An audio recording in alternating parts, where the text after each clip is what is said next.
Smart Trucking 2 days ago posted a YouTube video, the lease purchase contract from hell that no trucker should ever sign. I will have to check that out later. And I just got my money code in, but let me get this public so you guys, I get you guys online. Because be heading out of here as soon as I'm done here. Alright, National City, California. Guessing it's San Bernardino. Probably gonna drop my trailer. I'm assuming, because I'm gonna tell them what little money I'm making is all going into my power steering fluid reservoir. So much as I wouldn't mind doing local work, it's just costing me too much here.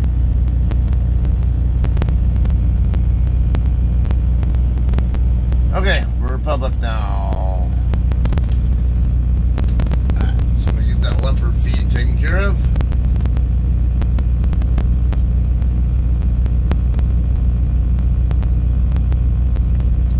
I don't know what the name of the, I don't know if they want it to Harvest Meat Company, or a lot of times they use a separate lumping service, so I don't want to put Harvest Meat Company in there if it's a different lumping service. So I usually just leave the payee blank on my EFS check. So, and they can put whatever payee name they need in there. Now, it's a different story though. If let's just say I'm going to a place and I know that, like, say Capstone Logistics is a lumping service, then I know I can put Capstone Logistics in there as the service provider or the payee. But all right, this is a $267.44 lumper fee. That makes some good money. At least it seems they do.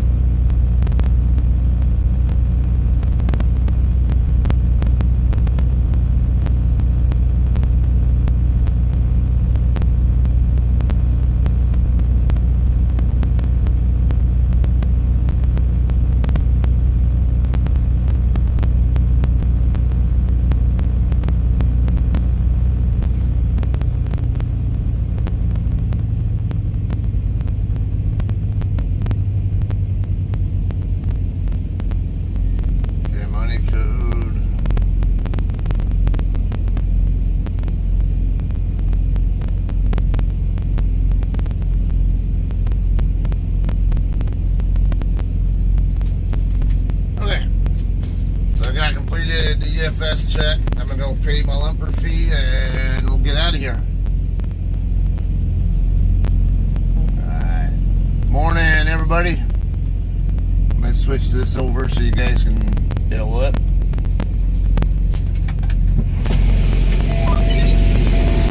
Start my truck up. Get my reefer shut off while I'm at it.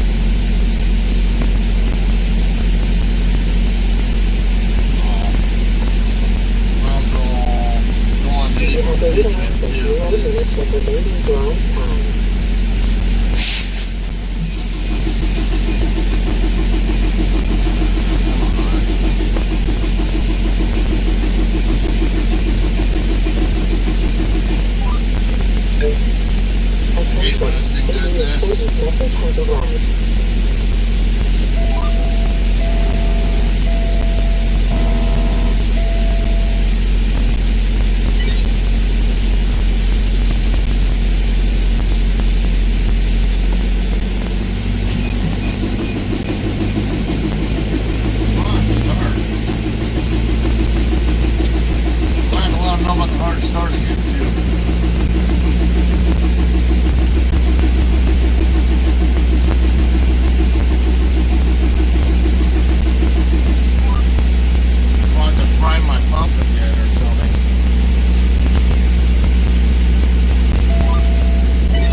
Man, I'm tired of this thing doing this shit. Fucking fix You my have truck 7 the right hours way. and 57 minutes of remaining drive time.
Damn it.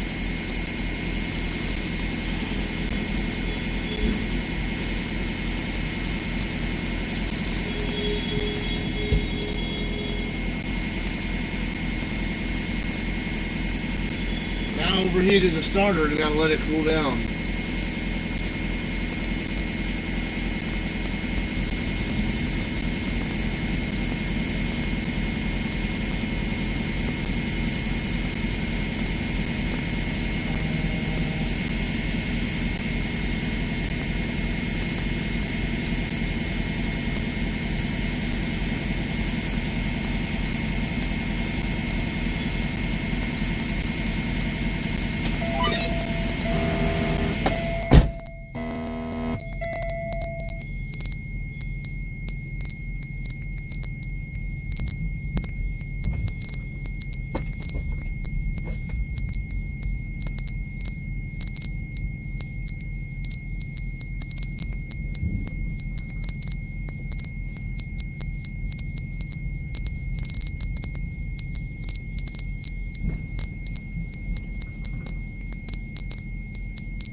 You have 7 hours and 53 minutes of remaining drive Yeah, time. this is bullshit. They said they found a bad O-ring on a fuel filter for the hard start, and I have seen a couple of hard starts before, but haven't had any this bad. Let me at least get my AP running to try to recharge a little bit while I'm waiting. Fucking tired of this crap. Shitty maintenance is what it seems like.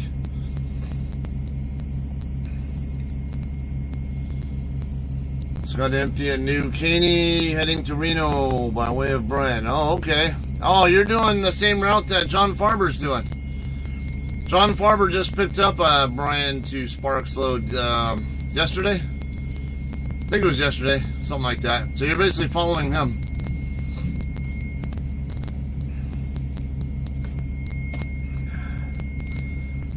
So the guy tells me what the lumper fee is, but while I'm sitting here trying to prime my engine, I can feel them going in and out of my trailer still, like they're going in right now. Like, what's okay? I thought we were done. Interesting. Roll down the window. Oh.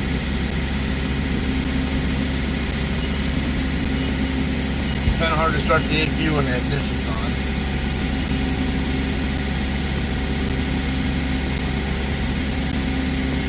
Working on more backing footage too for you guys. I got the dash cam footage I'm working on now of that when I backed in at the pilot in Avondale the other last week, whatever. What day was that? The 11th, or actually the 11th, whatever.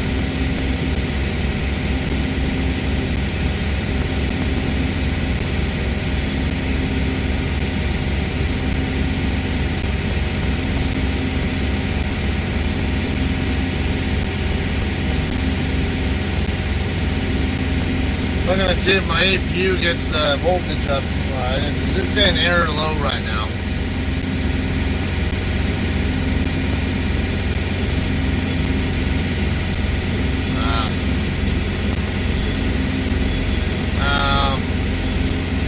Anyway, yeah, I got the footage of me, both the interior and exterior view of when I was backing into that spot in Avondale. And it also has the footage of the guy, the low boy driver who was backing into the spot right across from me. I know some of you guys were watching live when I actually did that. And I'm working on the footage on that one for the backing compilation. And not everybody was watching at the time, and I get different views on that you can't get from the live stream. So.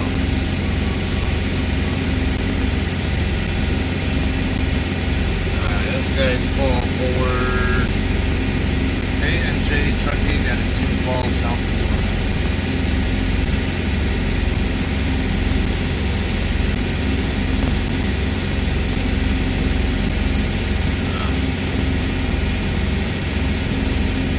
Oh, Carl's talking about me in Cruder Corner chat. I'll just call this off duty. Come on. Does Cody have a channel? Yes, he does. Sometimes he does stream too. He was in Barstow. He stayed the night actually at our friend Kate's house where Dora's kind of been staying a bit, and he's on his way to Illinois. I actually will have something I'm going to talk about with that once I get rolling, because I'm going to also do a video perhaps on that, using my interior camera.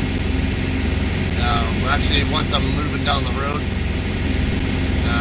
because I think it's a good, useful insight for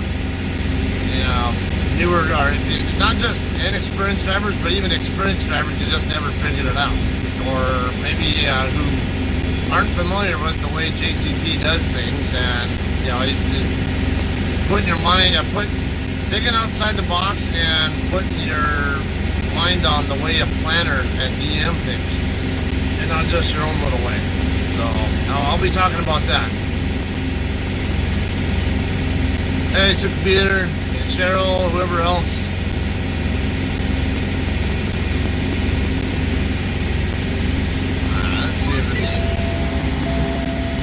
APU doesn't really seem like it's doing much of anything.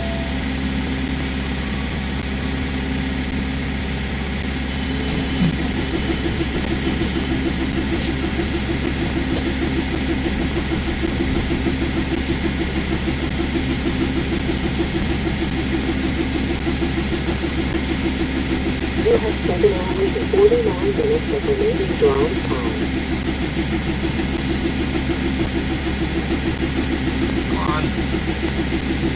Seems like it almost wants to.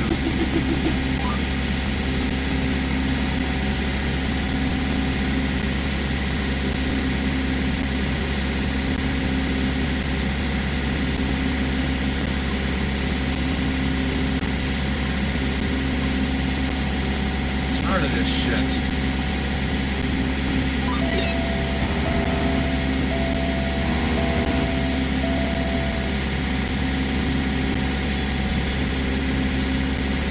Sending a fucking breakdown request now. Gotta give it a reefer hours. Reefer in the intake. Well, I tried priming the pump too.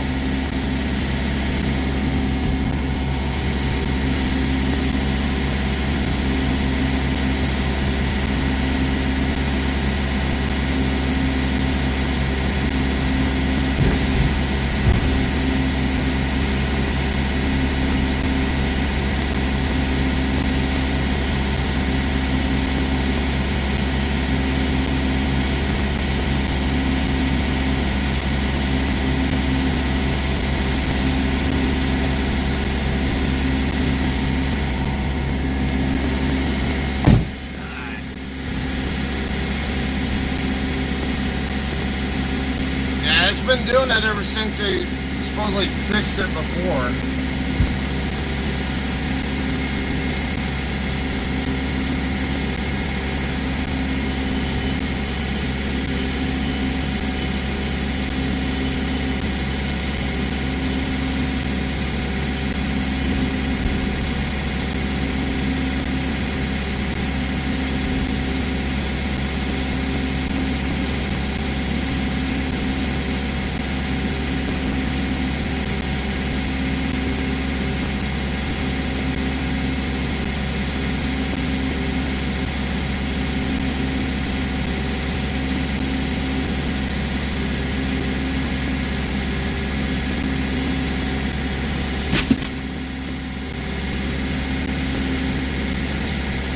Got more than a little old. Yeah, I'm kind of wondering if it's O-rings as well, because I've been having like this MIL light's been going on and off, whatever. Oddly, as long as the MIL light is on, or was on before,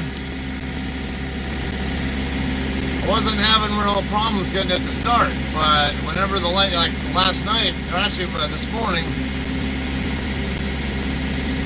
when I went to move from where I parked over there to here, and the MIL light went off, and then all of a sudden I'm having difficulty starting again.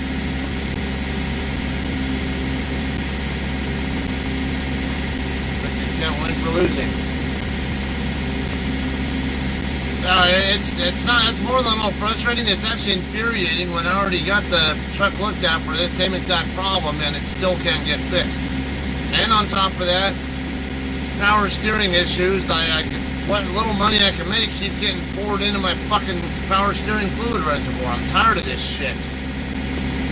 It's nothing wrong with it. It's not the truck. These things are going to happen with any truck, but come on, do some freaking better maintenance and maybe you won't have these problems. Investigators say one man shot Ahmaud Arbery. Why are 3 people charged with murder? Because they were all involved in some way. I mean, I know there are questions on that third guy, the Brian, I think his last name was, whatever. Yeah, I've had the power steering system looked at twice already, and it's going to be a third time. And now it's going to be at least the second or third time for the hard start problem as well.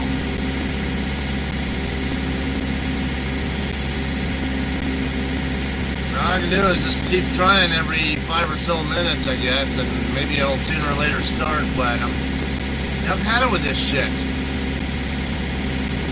It makes me afraid to even turn off my truck because I don't know if I'm going to get it to start again when that happens. And then on top of that, when it's running, I'm freaking fixing on power steering fluid. Yeah, hydraulic fluid, basically. It's like damned if you do, damned if you don't.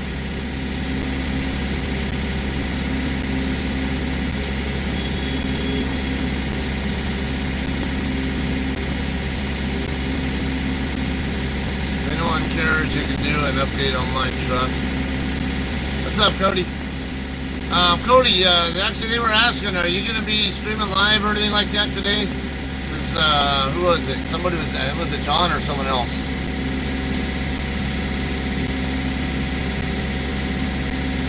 Oh yeah, Big Bad John. He was asking if you had a channel. And I told him that you sometimes do stream.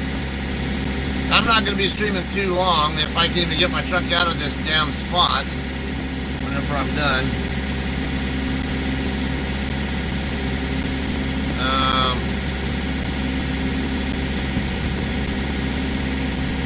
Yeah, if I can ever pull out of here, I'm just going to take this trailer to the drop yard and say, you know what, that's enough.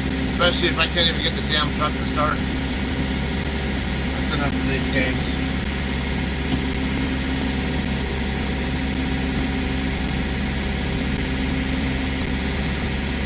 Go stream now, okay.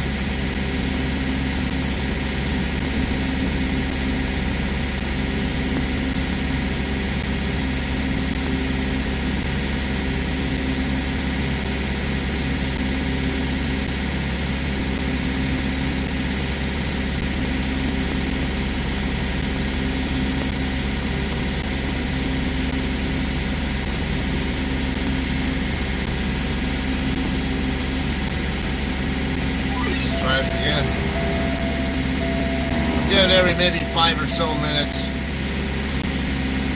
until someone shows up.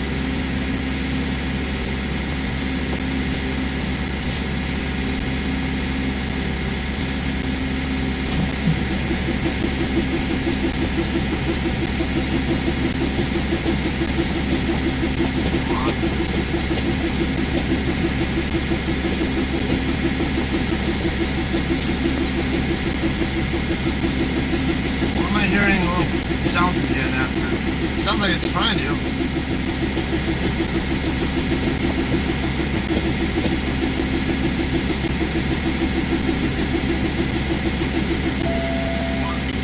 Overheated the starter.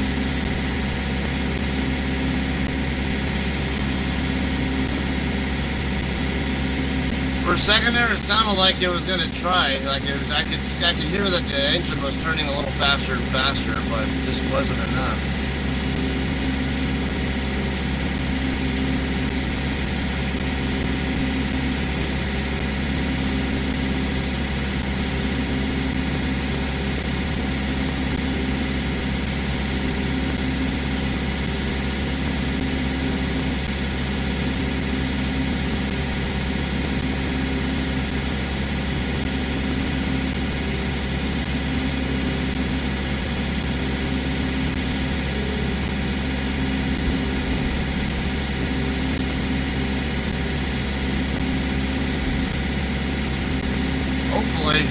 Not gotten a message yet, but after about 10:15 I'll try it again.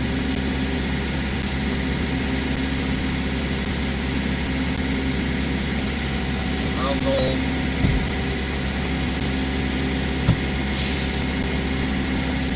I'll work on these videos or something while I'm messing around with this bullshit.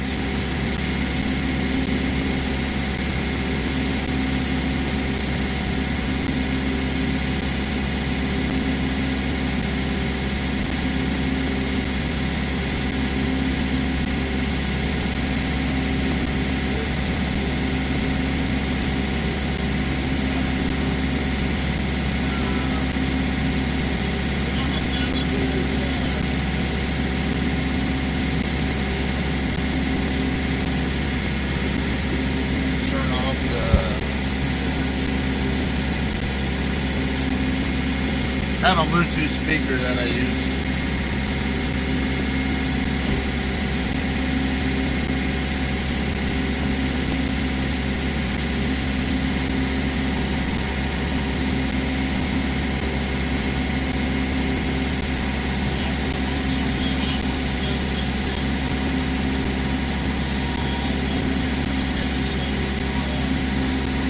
Got a lot of Navy ships right there, literally right next to them. Here. Assume that's 32nd Street. Something to, you know, on, basically we were talking about yesterday, or last night.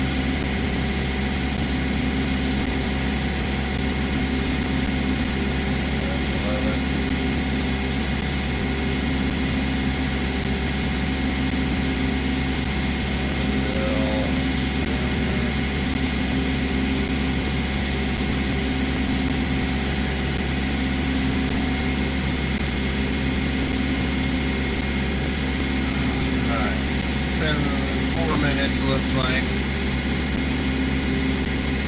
So when it's 10:15, I'll try it again.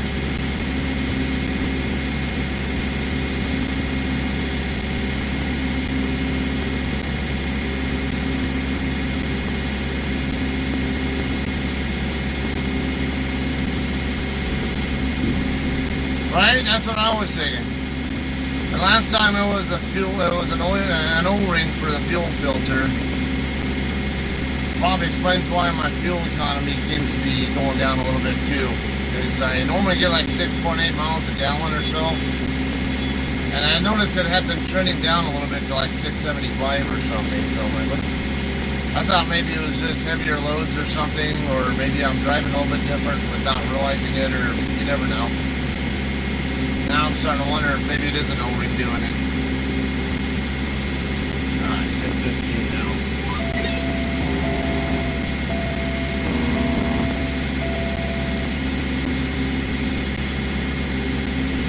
Starter protection still on. So I'll give it a few more minutes.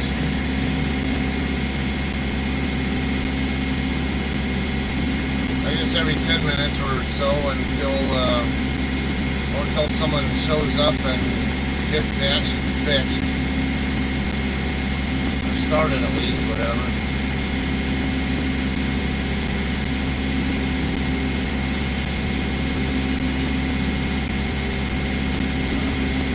And the sad thing it's not the fact that my truck's getting a little older.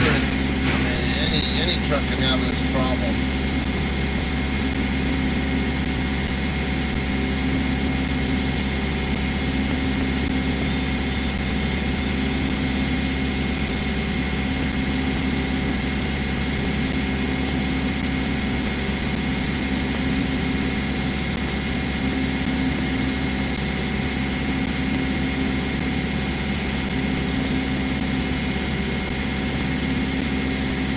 Time for some mechanics to do a better job of doing their fucking work so I don't have to keep getting put in the shop.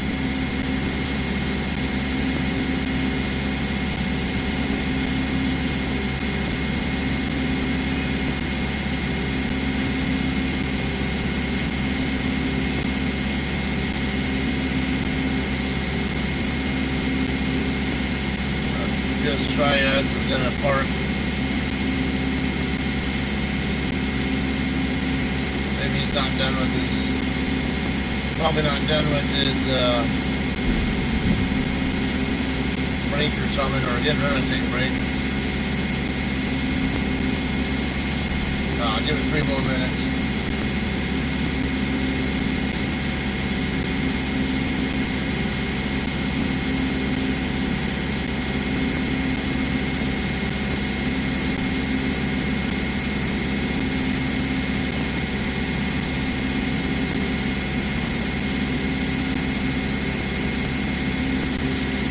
I did see another JCT driver show over here in the lot earlier when I checked in. I don't know where he's at now, but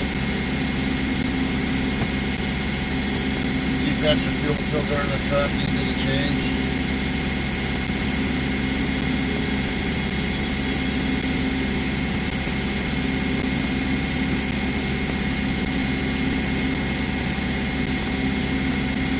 I already have more than enough shit in here. It's like I hardly even have room in the equipment bay because all the damn chains and cables and, or not chains, but cables. Actually, I should put my tire socks over on to the right. Brody is not a happy camper. Yeah, his truck is acting up still. He had a hard time getting it to start, and I guess there was, I guess TA even came out and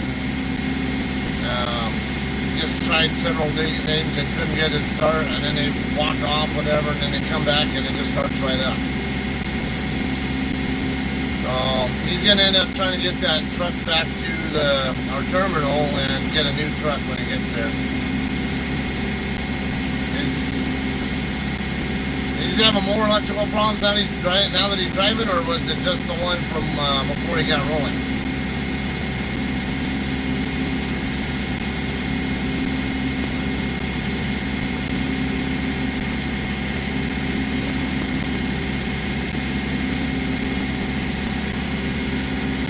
I have to call breakdown and ask him what's going on.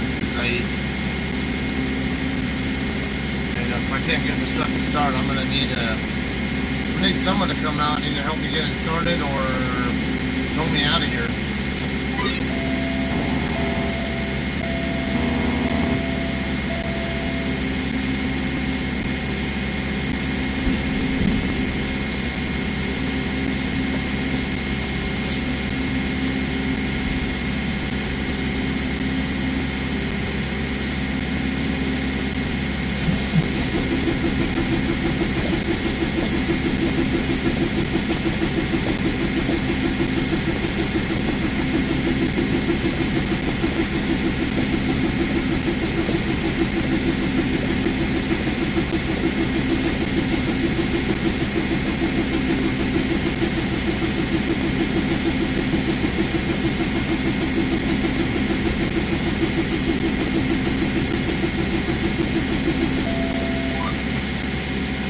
Overheated it again.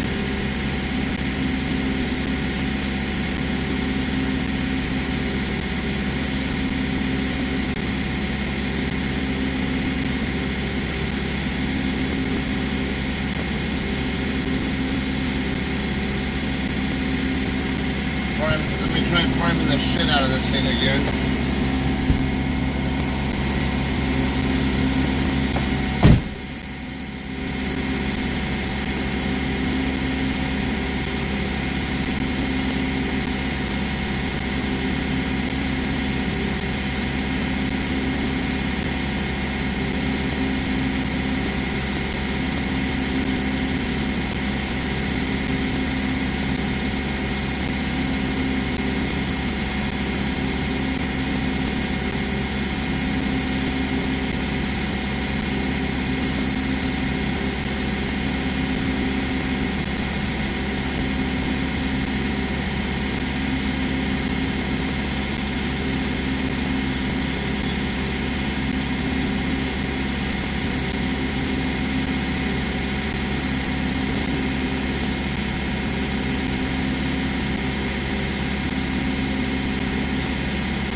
Check valve, possibly. It's always a possibility, I guess.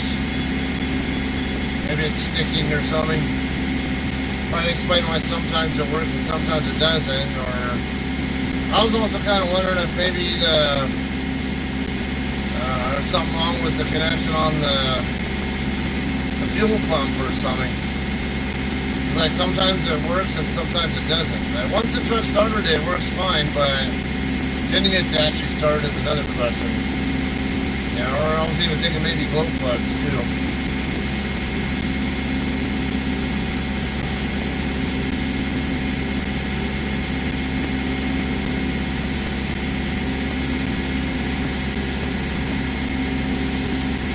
sure Breakdown is actually working on this. Because I sent that message almost 20 minutes ago and I've not seen anything yet.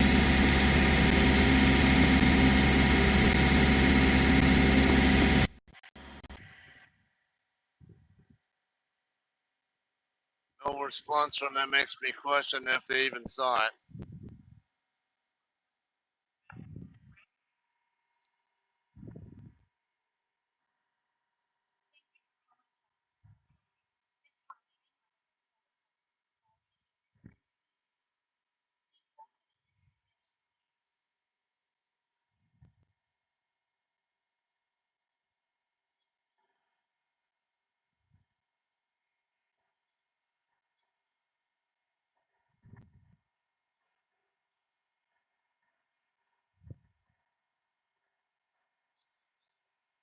Hey Johnny, this is Scott on L3365E.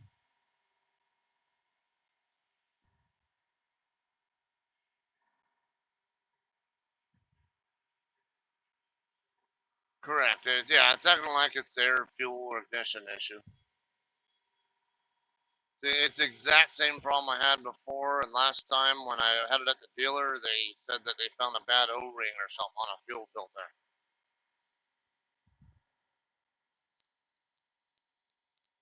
And yeah, and I actually did have a couple of hard starts before, but most of the time it's been okay. And now I'm in a dock door and I can't even pull away from the damn door because I can't get the damn truck to start.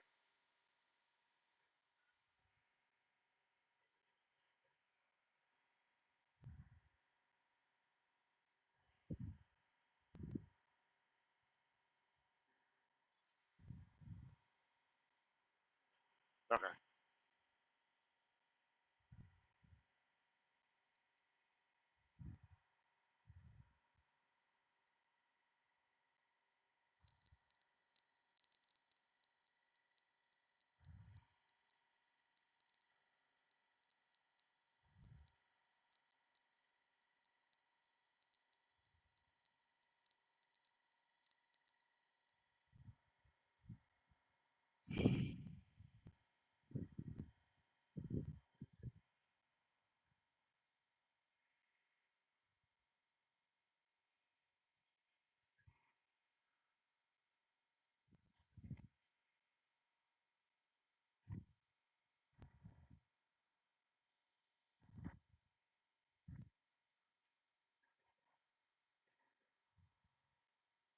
Well, ironically, the only reason I'm on it is so that I can get it back to the dealer because I'm still having power steering fluid leak. And I'm tired of pissing away my profits into my power steering fluid reservoir.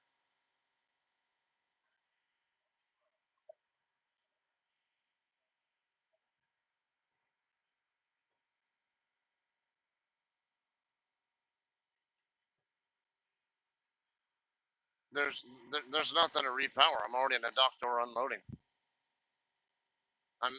Yeah, I'm gonna be empty here once they're done with me, and all I was gonna do is drop my trailer off in the drop yard and then go home and then drop the truck off at the dealer on Tuesday was my plan, but this seems to have other plans.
Well, I mean, I do have a stick shift, so if he can even push start me, I mean, that might be a possibility. I've not had to push start that tractor before, but hey, if it's a possibility I can get it to start that way, I'll give it a try.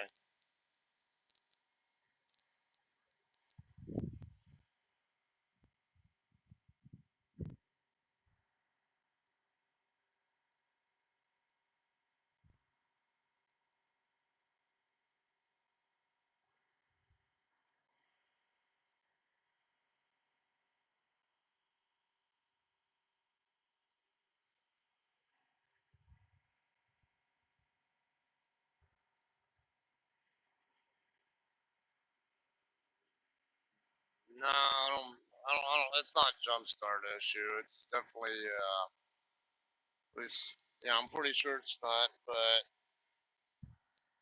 then again, my APU when I run it, sometimes I do get lower volts, and actually I can hear clicking when the APU runs sometimes, and it sometimes makes the AC shut off. And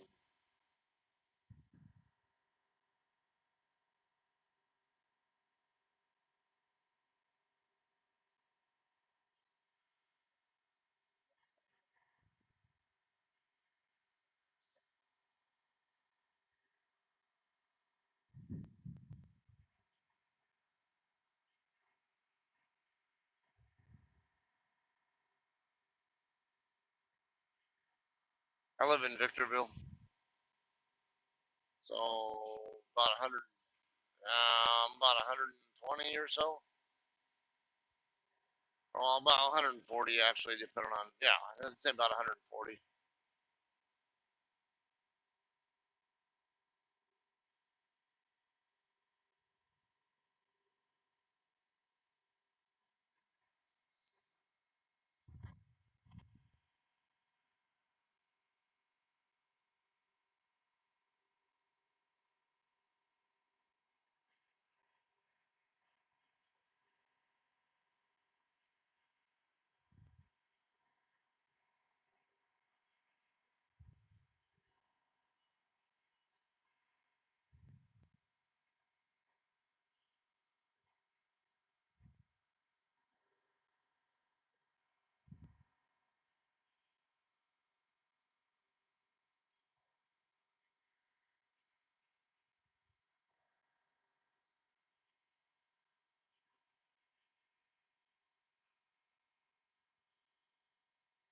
Okay, with you saying Tommy Bobtail?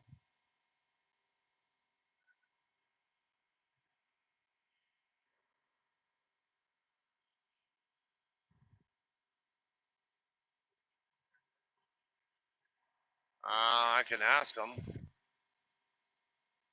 They do have drop spots here. I just don't know if they'll allow it.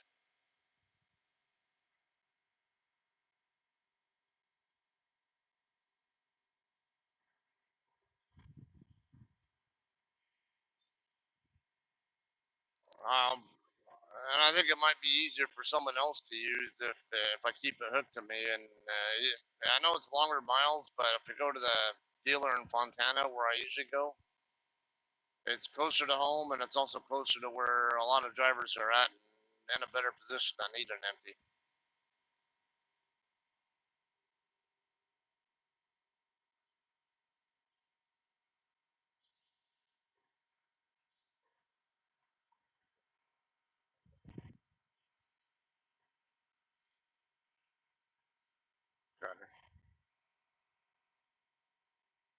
Yeah, that'll work. If of course I've never been to the San Diego one. Though. I don't know if they got room for trainers there or not.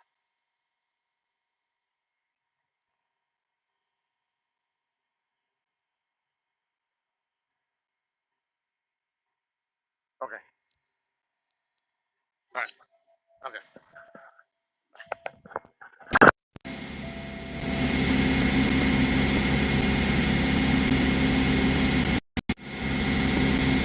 All right. He said to call me back. He's gonna get a dispatch, see what they. That's I think would be the best idea. Try to start it again before it starts up.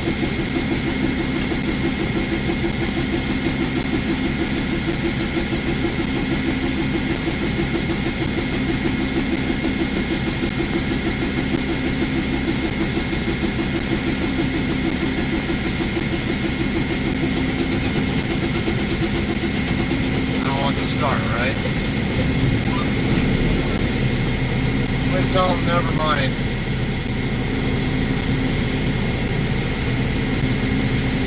This thing seriously needs to go to the shop.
All right. Yeah, I'm not turning it off for anything. This is bullshit, though. Shouldn't have to deal with this crap.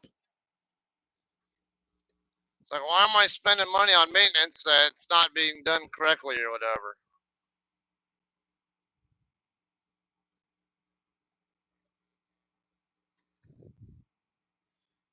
All right, still working on that.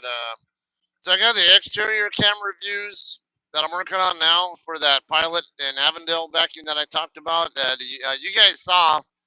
I had a pretty extensive after end of my shift stream at that time because I was helping other people back into their spots and my spotting for them or did a lot of talking afterward.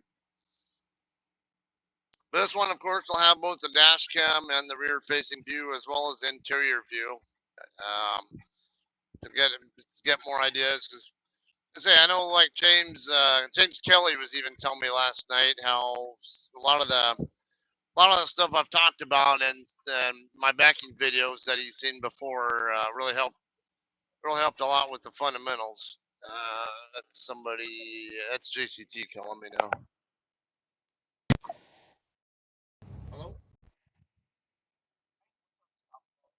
How's Hey, how's it going?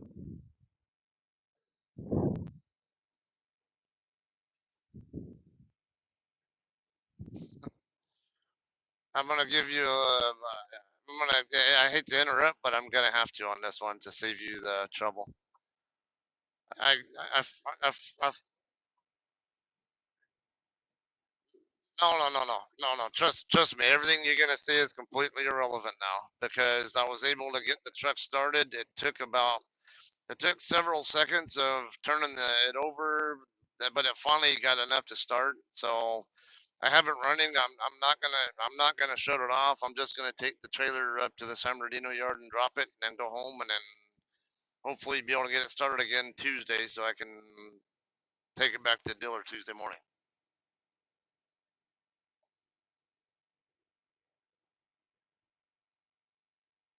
Ah, I appreciate all the effort you put at least trying to help here. So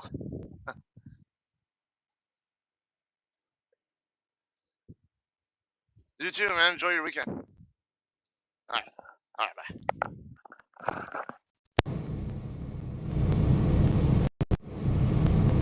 right.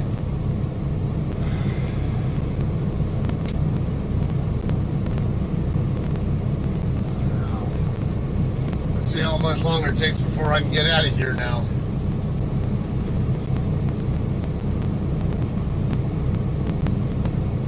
Okay, so this one here is like a little bit longer. It's like 20 minutes long.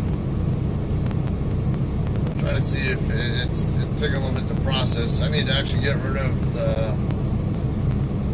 my raw files from the one I've already done. It helps make sure I leave space on the hard drive. I got room on there anyway, but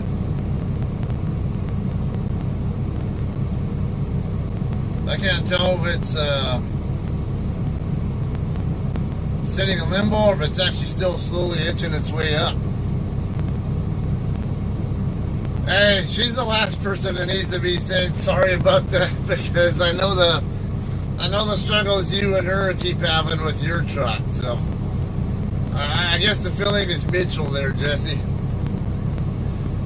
And at the very least, you guys are in a loaner truck, I guess, so there is that. But still, it's like you're making payments on one truck, and you should have a reasonable expectation that that truck is going to do you well. And it really sucks when you can't trust that your truck is going to do what you need it to do.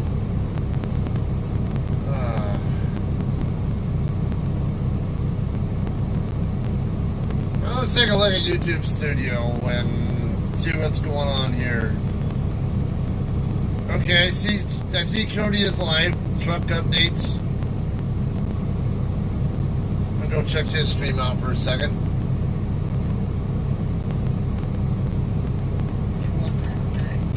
So I'll be back, guys.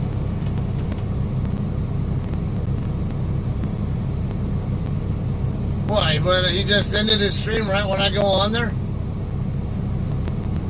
Yeah, that's what he and I talked about this morning, too.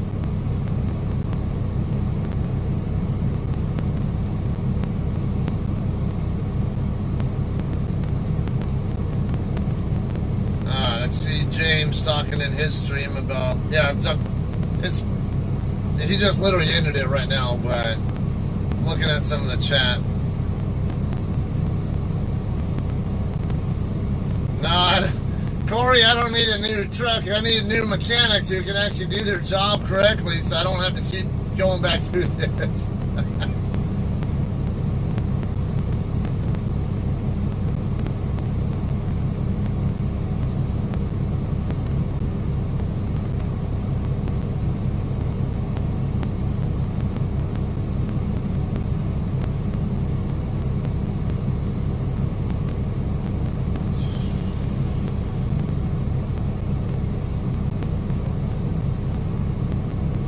James Lowry, how big are you? I don't know if you're still on here. How big is that TV you watch me on? I imagine it's a much better view on a big TV. I have a 32 or something like that, but I always have trouble getting it to hook up to my my tablet here, I have to use an adapter to hook it up because basically it's a USB-B, and this is a USB-C connection here. So I have an adapter where I can hook it up that way, but it's gotten kind of loose where a lot of times the tablet won't recognize it. So I'm gonna look at maybe I don't know. See, is there some kind of Bluetooth thing I can do? I don't know if Roku or whatever. Can you hook up Bluetooth TV adapter or something?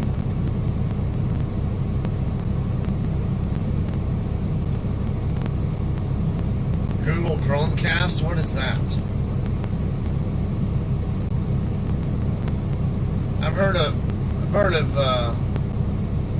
50-inch or TLC 40. That's a pretty big TV. How was the view on that? Really nice? Imagine it's okay, because since I stream in 720p, it should be pretty decent. Obviously, it could be a little bit better. Okay, so Google Chromecast, I see it has looks like an HDMI connector on the end of it, and then it's just some disc thing with the G on it. What is this? Because I get tired of having to try to hook up that adapter and then have it not even work, and I'm kind of thinking maybe Bluetooth might be a better option, although I'm not the biggest fan of Bluetooth connection because it's not the fastest bandwidth connection there is, and sometimes the audio quality is not the greatest either.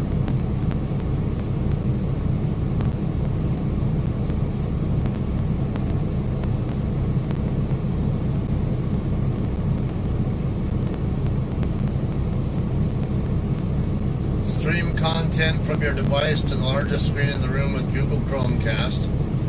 Plugs into any TV with an HDMI port, making it easy to cast images and audio to a format everyone can enjoy. Google Chromecast works with a variety of laptops as well as Apple and Android devices. Hey Lisa, how you doing?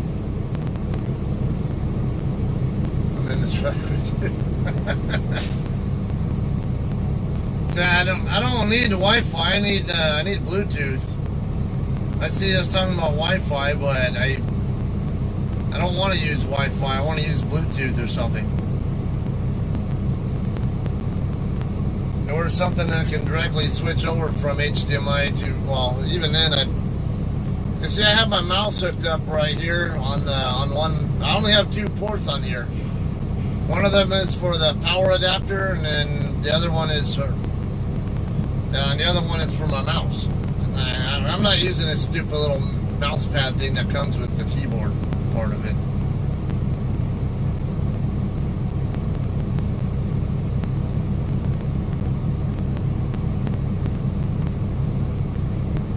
Oh, come on. No. Here.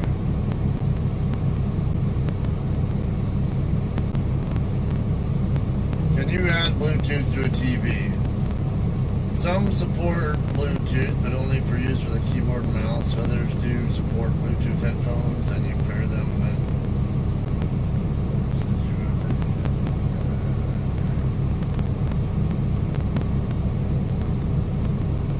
What's this Bluetooth transmitter for TV?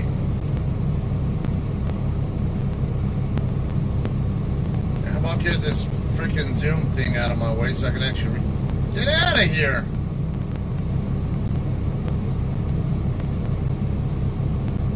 Connect to audio output devices such as TV, iPod, CD player, PC, blah blah. Transmit audio to your Bluetooth stereo headphones and speakers. TX9 transmitter does not work on Samsung Smart TV. TV transmitter. Connect the Bluetooth transmitter to your TV with audio jack or RCA to transmit the sound. It's not helping me. I want to transmit video.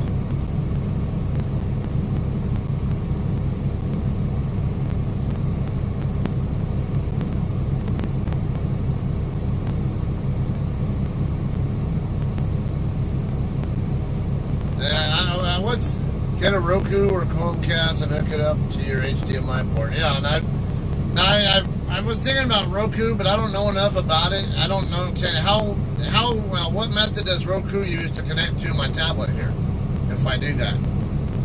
Because the Chromecast is what I was just looking at, and from best I could tell, it looked like it needs Wi-Fi, and I'm not really ideally suited here for Wi-Fi hookup. I'd rather use Bluetooth or directly USB-C. And kind of wonder if I need to just get another USB-C adapter that I use.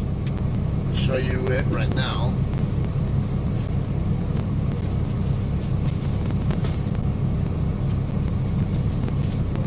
And normally this is what I run right here. It's the J5 Create. So, see, I got HDMI cable right here. That's what's hooked up to my TV. It's a USB-C connection there because that's all my tablet uses. And it's got two HDMIs, an Ethernet, and then two USB-Bs there. So,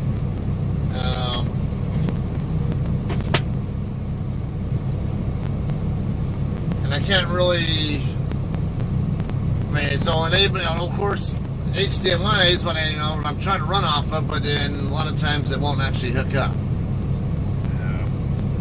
I've tried. I used to get it to work, but I think because maybe it's loose, so it got a little bit pulled on and stuff.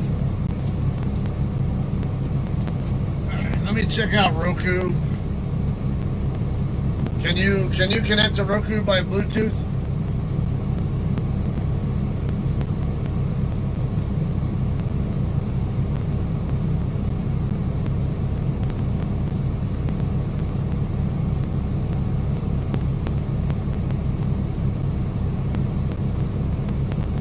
How to connect Roku to Bluetooth speakers.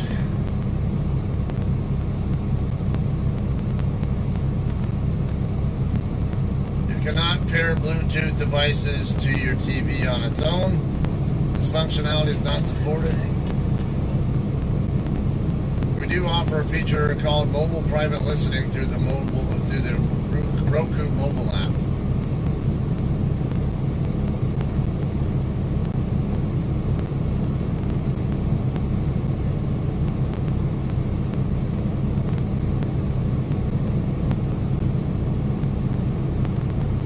Everything I see related to Bluetooth, it's only for the speakers. It doesn't really help.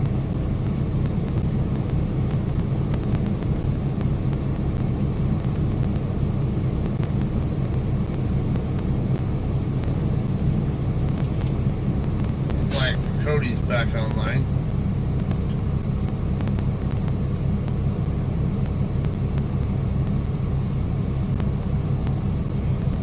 So let me I'll turn the TV on and I'll try to hook it up again.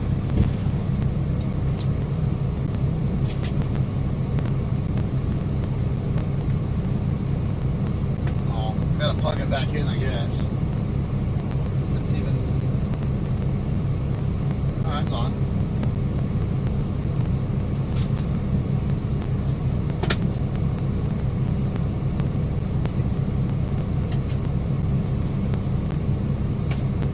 I'll try hooking it up.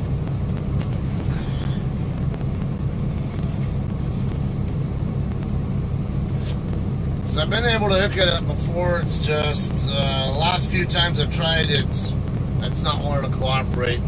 It might be that this connection here is worn.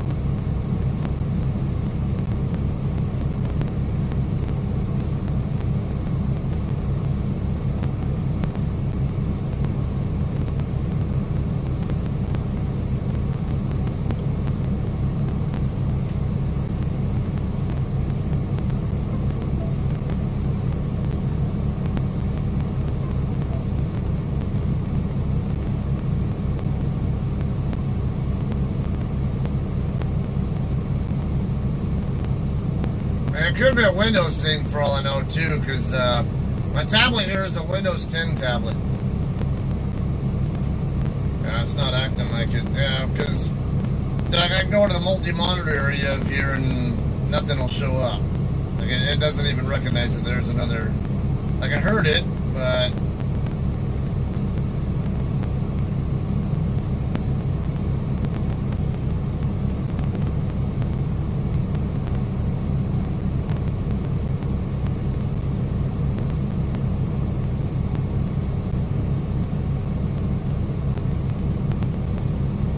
Yeah, see, it doesn't detect other displays, so I don't know if I just need to update drivers and stuff, because yeah, that could be it, but no, the hell with it. That's why I want a different option, because that's too temperamental. I'm tired of it. I like to be able to have some hookup, and especially to not have to do it wirelessly. I mean, with wires, whatever, especially because I like to move my tablet around when I'm back there. You know, I might want to multitask. I want to be doing stuff maybe on Facebook or working on my videos or something while I'm streaming onto the TV. And I need something that'll move more easily than what this adapter does. So, all right. So done compiling that video there that I just had for that.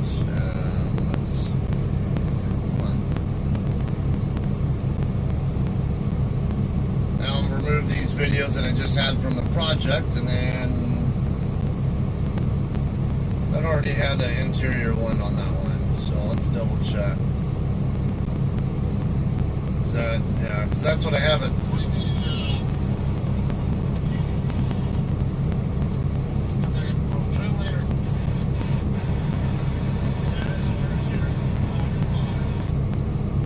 Yeah, so I already have an interior on that one. But I can double check that these are all right. There, these are all the same one.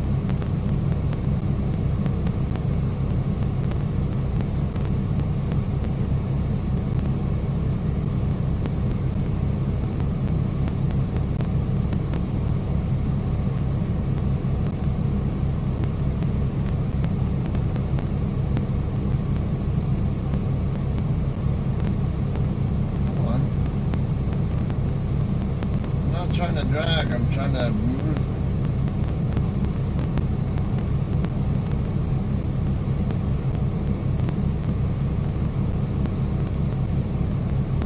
So I can probably delete these files without worrying about anything else, because I think I already have these saved. Double check though before I do.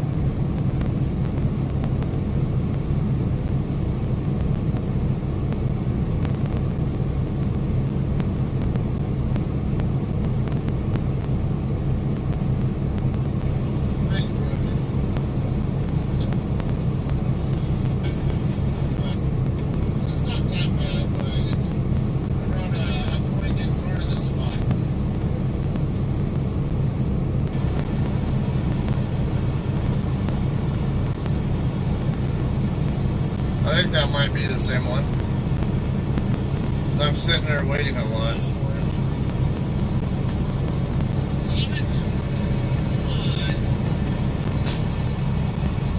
Yeah.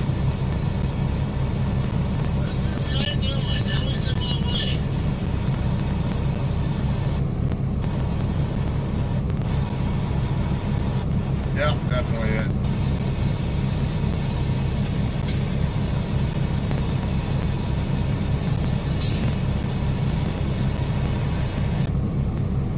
Okay, so I should be able to get rid of that one. Get rid of all these files.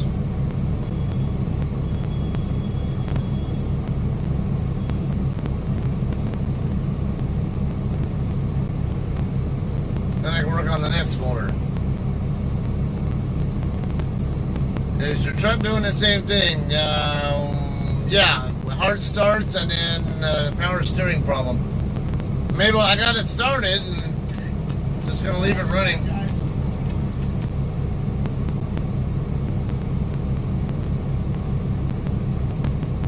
Cody's stream is buffering really bad, it seems. Carl Green, I use YouTube, Netflix, and Hulu, and free Pluto TV.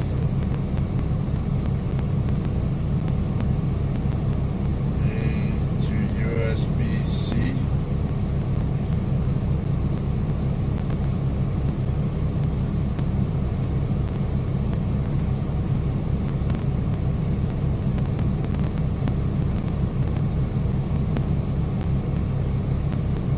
USB-C to HDMI cable.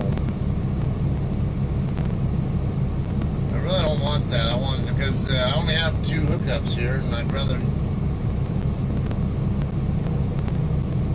Well, then I'd have, if I get a Bluetooth mouse or something, then, because they make Bluetooth mice, I believe. I like my mouse. I just, yeah, that's something I guess I could do.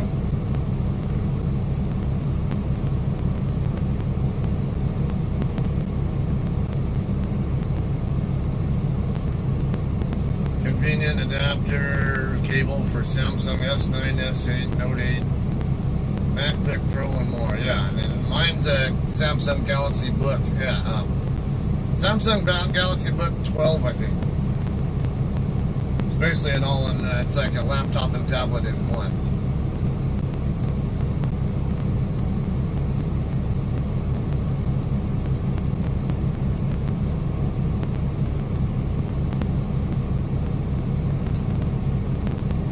I'm not buying this unless I know how many feet long it is. I need it to be.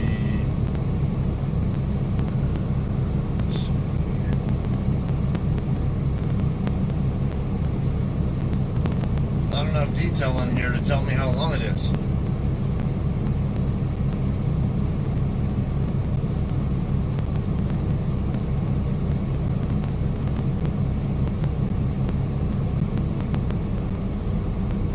Issues, my Note 8 defaults to Samsung DeX for HDMI out, and I had to go to settings, connection, more connection, blah blah blah blah. Not really an anchor issue.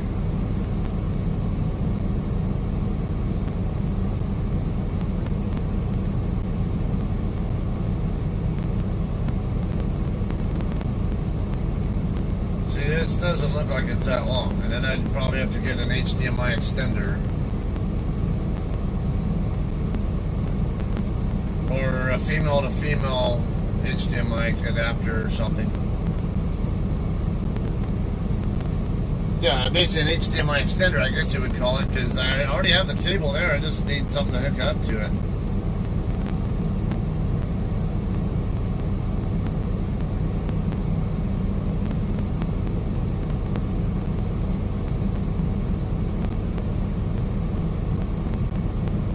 How about female-to-female?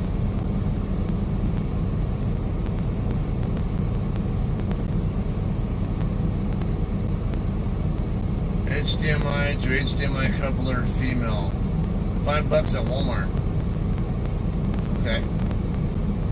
So that's an option I can consider. Alright, Carl, we'll see you later. There's always a way to do it. I just need to think how to run it off your tablet. Yeah. USB-C is the best wired way. If I can go wireless, that'd be great, but I don't know. Because I don't want to hotspot it onto a TV, because then that kind of limit, I guess with it being Windows 10 on top of that, it's kind of a little trickier, I guess. I don't know.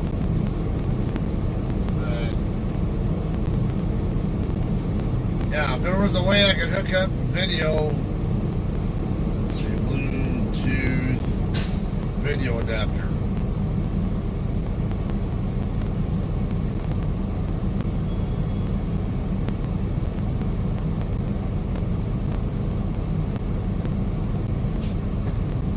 About video through Bluetooth.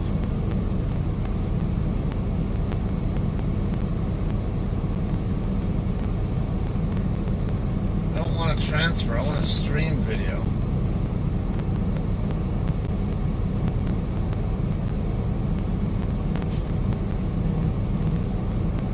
Is it possible to stream live video over Bluetooth to Android mobile? No, Bluetooth does not have the continuous bandwidth needed for video. It might be able to move a lot of data once in a while, but not as a job. Exactly.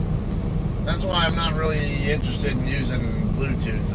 It's not normally my preferred method, but I don't have a... Because, because my devices have their own internet connection. I don't... wireless wireless network's not really so useful, I guess.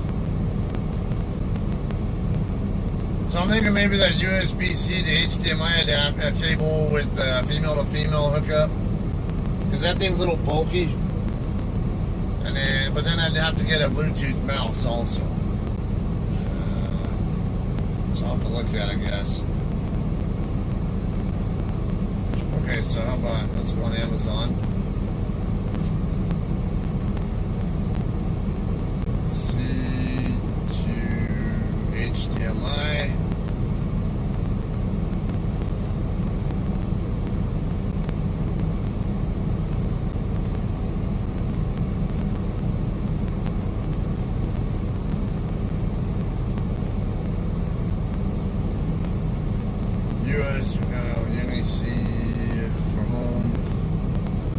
Up to 4K, compatible for iPad Pro, MacBook, and blah, blah, blah, more.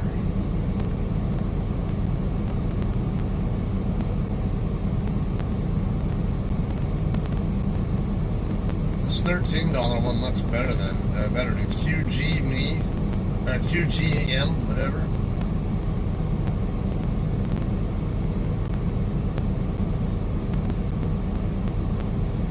There's that honker one.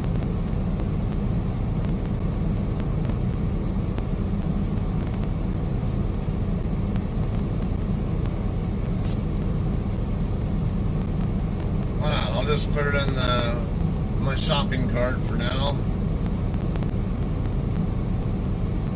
In stock.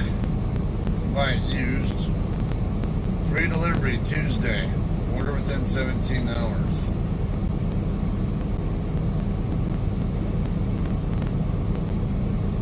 Well, why not? I'll go ahead and just order all this stuff there.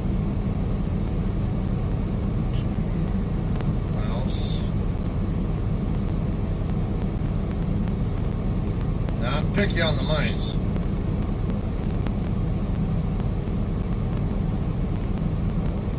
Well, this TechNet looks like it could work. Doesn't have to be too like high end, whatever.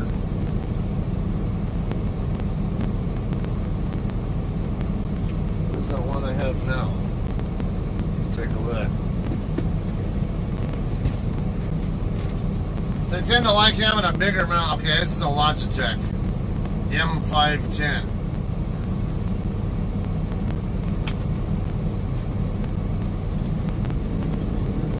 Yeah, and I do tend to like larger mice because they got larger hands.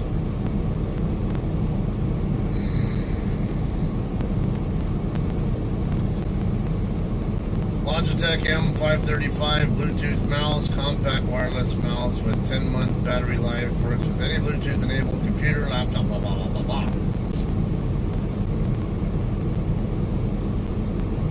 What other options do we have here from Logitech? Because I don't know that I like that one so much.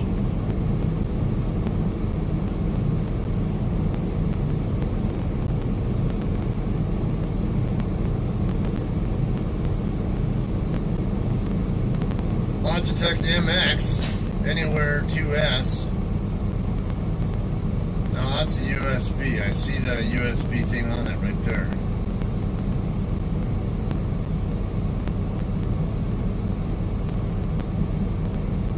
That's an interesting look one. Oh, that's an Anywhere 2 wireless mouse.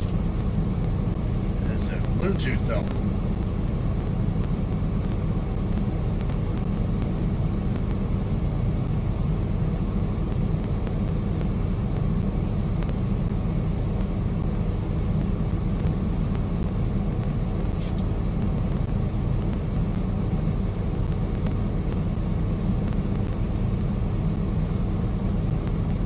See anything about what kind of adapter. Come on.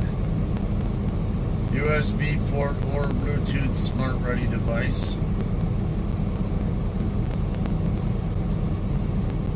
Or Bluetooth smart ready device. What?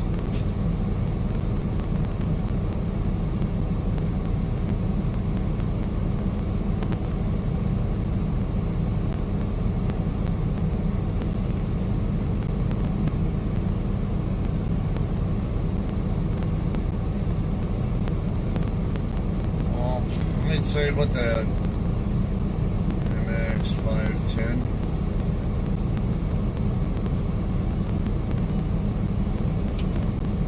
That's what it's called.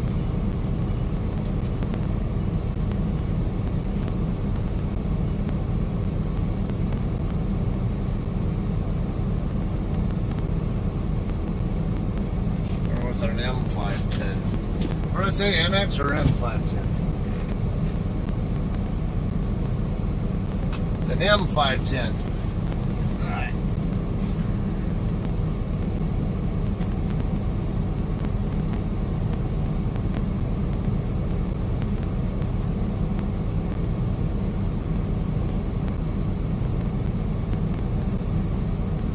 If I can use the mouse I already have as Bluetooth, I'll do that, but I think I have to use USB for that.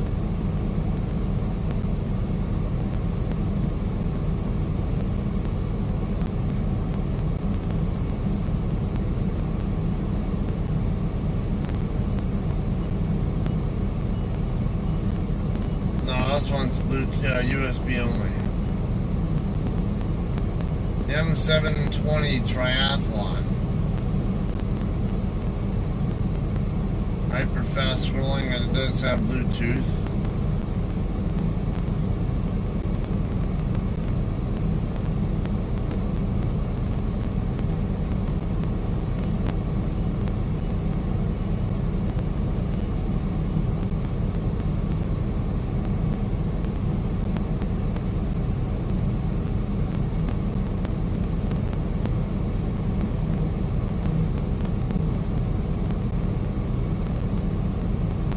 Less expensive too.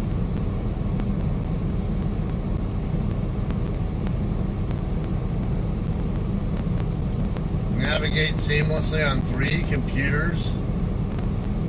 Copy paste text, images, and files from one to the other using Logitech Flow.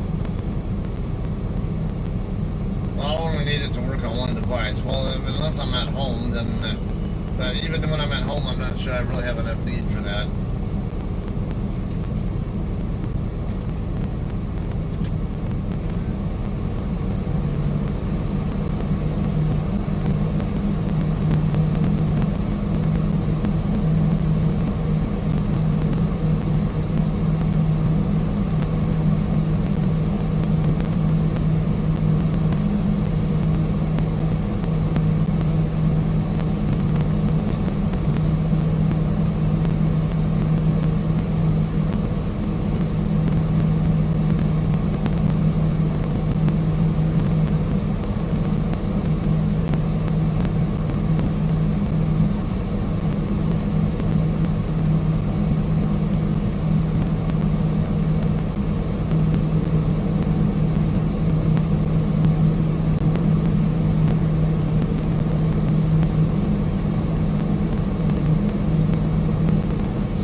Size, sculpted shape fits comfortably under your hand. That's all I need. I need a large mouse. I have a hard time with small mice. Durable buttons are designed to withstand up to 10 million clicks. We connect to Windows and Mac via the tiny unifying receiver or via Bluetooth smart wireless technology. Okay, so that sounds like it might be a good option for me.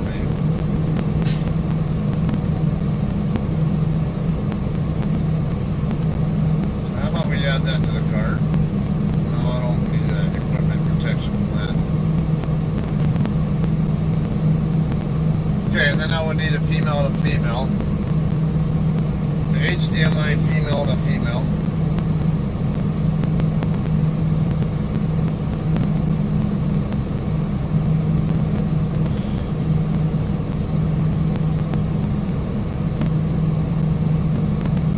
Why would I need a 2-pack of these? I just need one.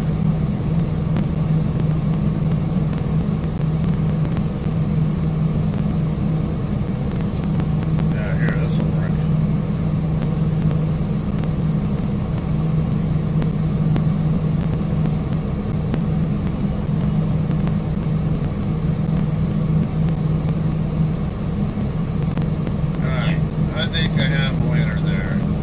$56 total for all of that.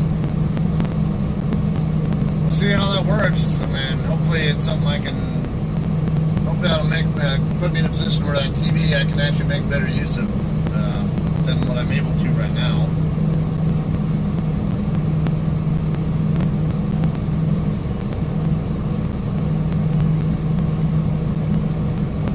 Doesn't hurt to try.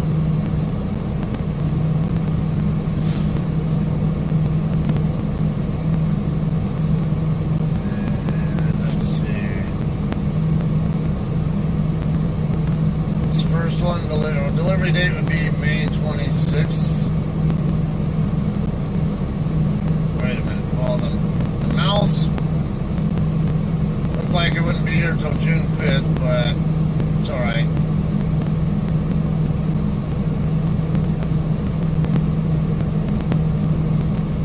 I can deal with that because I can just, I at least want to see if it even works. And then I can jump back and forth with the power adapter if I need it.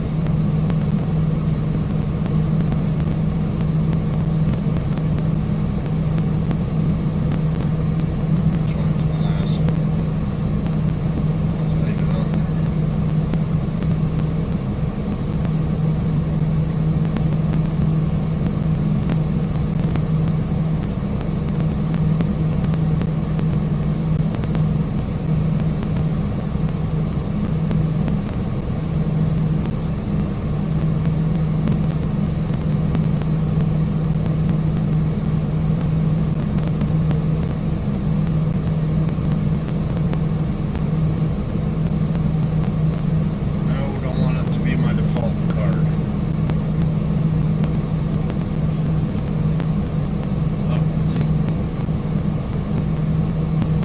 coming to me or the guy next to me?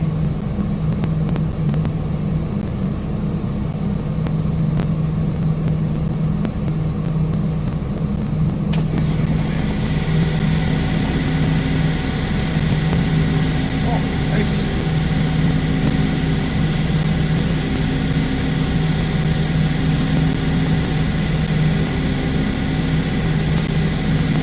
Next one. Zero.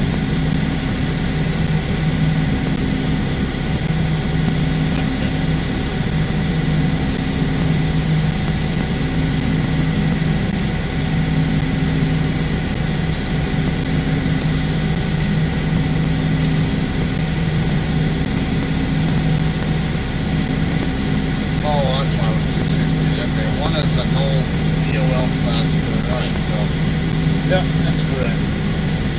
So let me get this order in place and we'll get out of here. Just have to verify everything's correct. Yeah.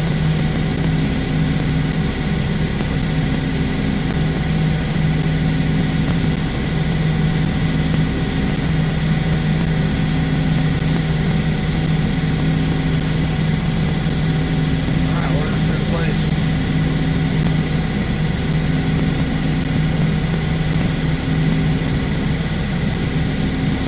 Let's get out of here.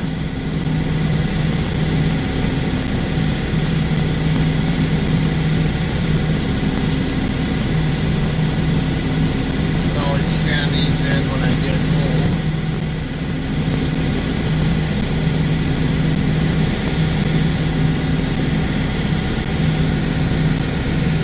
Switched an HDMI cable because your TV service through HDCP got defeated.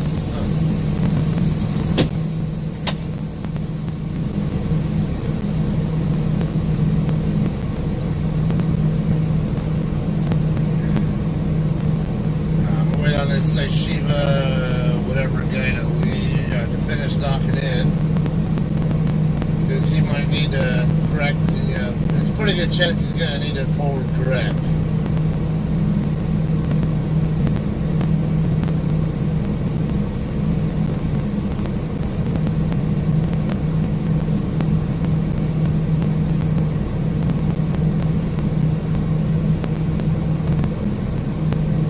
Funny, this Swift truck to my left, he's been here since in the door since before me.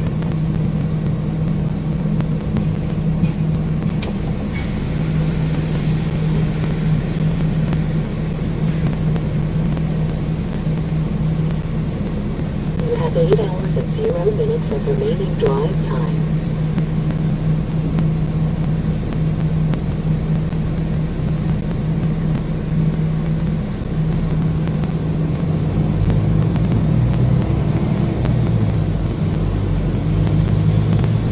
Come over here, get my doors shut, and then hang my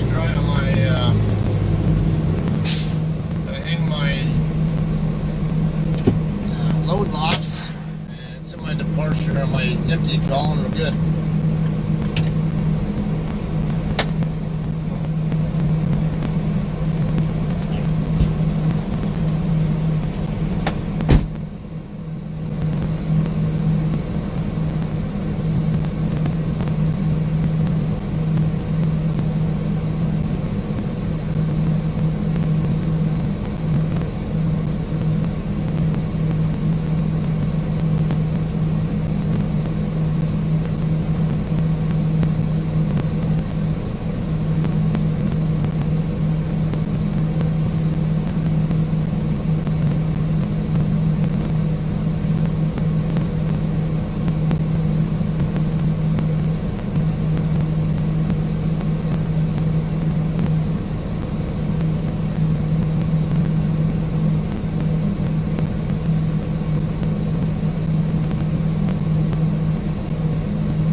Frustrating because my AC, I can tell, is blowing cold air, warm air,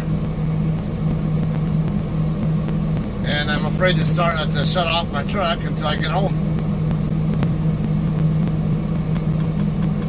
So I'm gonna have to drive with probably with my windows down on the way home.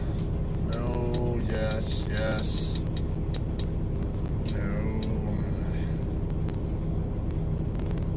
Says 2, but I don't know. Might have to make a stop for fuel. We'll see.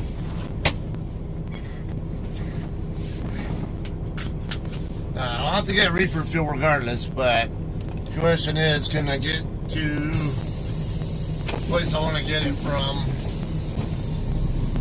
with what I have in the tractor as well?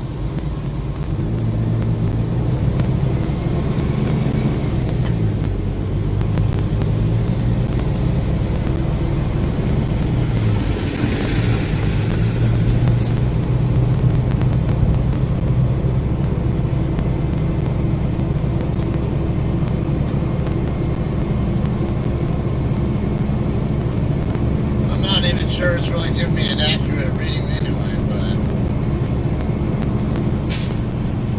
okay, and then I got a blister here on my thumb.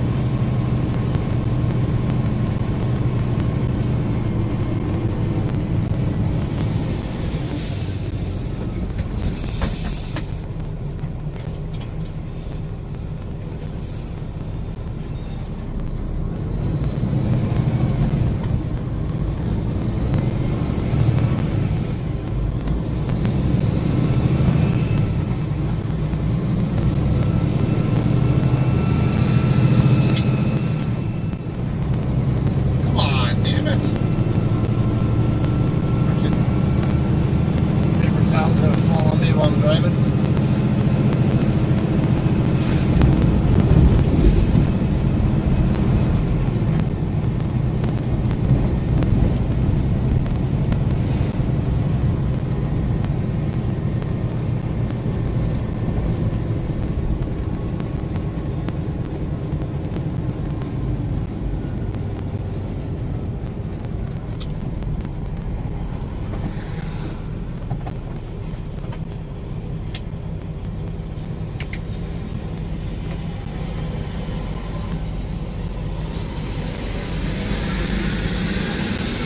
I gotta get on I-5 northbound here.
Over here too. 15 north. You know, it's funny how it's a California highway here, but then it's Interstate 15 short distance later.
Over a 100-mile trip from here to San Bernardino.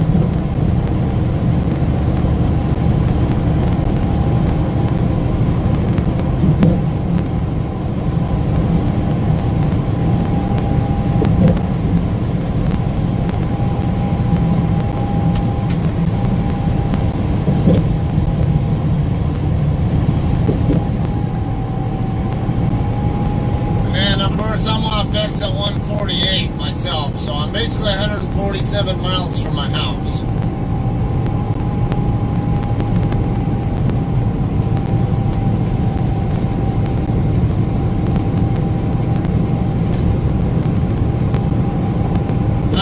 Eastbound, alright, east and west coming up.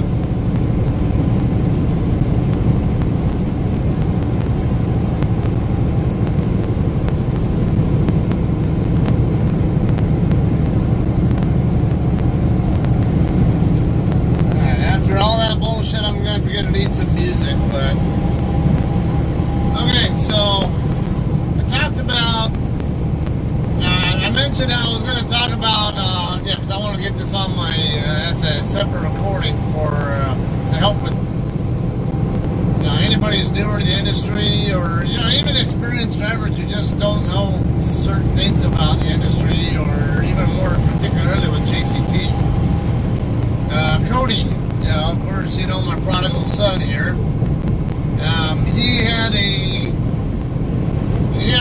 discussion with the weekend planner this morning, and the planner was basically trying to get him to take I-40 across over. He's going from Barstow over to Batavia, Illinois, or Batavia, Illinois, however you want to pronounce it, I don't care.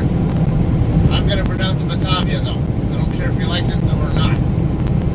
But anyway, the most practical route there, or the shortest route, is I-15 up to I-70 in Utah, and then I-70 across to Denver, and then 76 up from Denver to Big Spring, Nebraska, and then 80 across to the Quad City area, and then I-88 over with different town there. Brainport was the name of that town now. Belvedere. I'm mixing up Belvedere and Batavia. Okay, Batavia, you go across I-88, basically from Quad City. And when you get up, I forget what's that little river there, but there's a highway, there's a road there you can take, goes up north from there, and that'll take you right up to where his customer is at. The shortest alternate route that you can take beside that, if you don't want to take I-70, or maybe if you can't take I-70 because your company doesn't allow it, like JCT, they don't allow us to take I-70 between Utah and Denver during the winter months, but we're allowed to go that way during the summer months, or warmer months, whatever. But even then, they have a lot of hills and slower speeds and stuff. It's not the most cost-effective way to go. It's a very scenic way. I love going that way just for the scenery, and not to mention I can sometimes stop there in Glenwood Canyon and go hiking along the river there or whatever else. It's a beautiful area, and it's nice. Yeah, but it's slow. The closest alternate route, the quickest alternate route you can take really is 15 up to the Salt Lake City area, and basically cut across I-80 from the Salt Lake City area over to Quad City. Now Cody was thinking of going that way anyway because he lives up in Clearfield, Utah, which is about 30 miles north of Salt Lake City, so he could go home, hang out with his girlfriend for a couple hours for a break, and then run 2 more shifts to get home from there. A new important message has arrived. Alright, so I'll check into that when I'm done with this. And so he talked to the planner earlier, and the planner was asking, why aren't you taking the I-40? And he was like, because I'm going to take whatever way I want to take. Basically, he wasn't really trying to sound like an ass about it, but I guess he kind of felt like maybe he did. And he was thinking inside the box here. I wasn't really understanding why the planner would ask him that question. This is the most, the quickest route. Well, here's the thing. Cody's running an ETA of the 26th in the evening, I think it was. The afternoon, evening hours of the 26th. The load's not due until the 28th in the morning. So he was going to be sitting there for well over a day to get before he could deliver. Maybe he'd be able to get a 34 out of it. I don't know. I don't know if he'd be able to. He might not have enough for that. But either way, he'd be sitting. So, and knowing JCT myself, the best place for you to get swaps is if you want to get repowered so you can actually keep running instead of sitting waiting for an appointment. So what if the load has 2,500 miles on it? If you have enough hours to run more miles than that, and you an opportunity for a swap because you don't want to go a different way. You know, where there's a much better chance you can swap out. Because I told him, you know, he's already driven, good, I don't know, 500 or whatever. Not quite. We'll just say he runs like 1,500 of those miles over to our terminal. Yeah, that's in Sepulveda, Oklahoma. Just southwest of Tulsa. He could get a repower perhaps that might get him more than 1,000 what's left.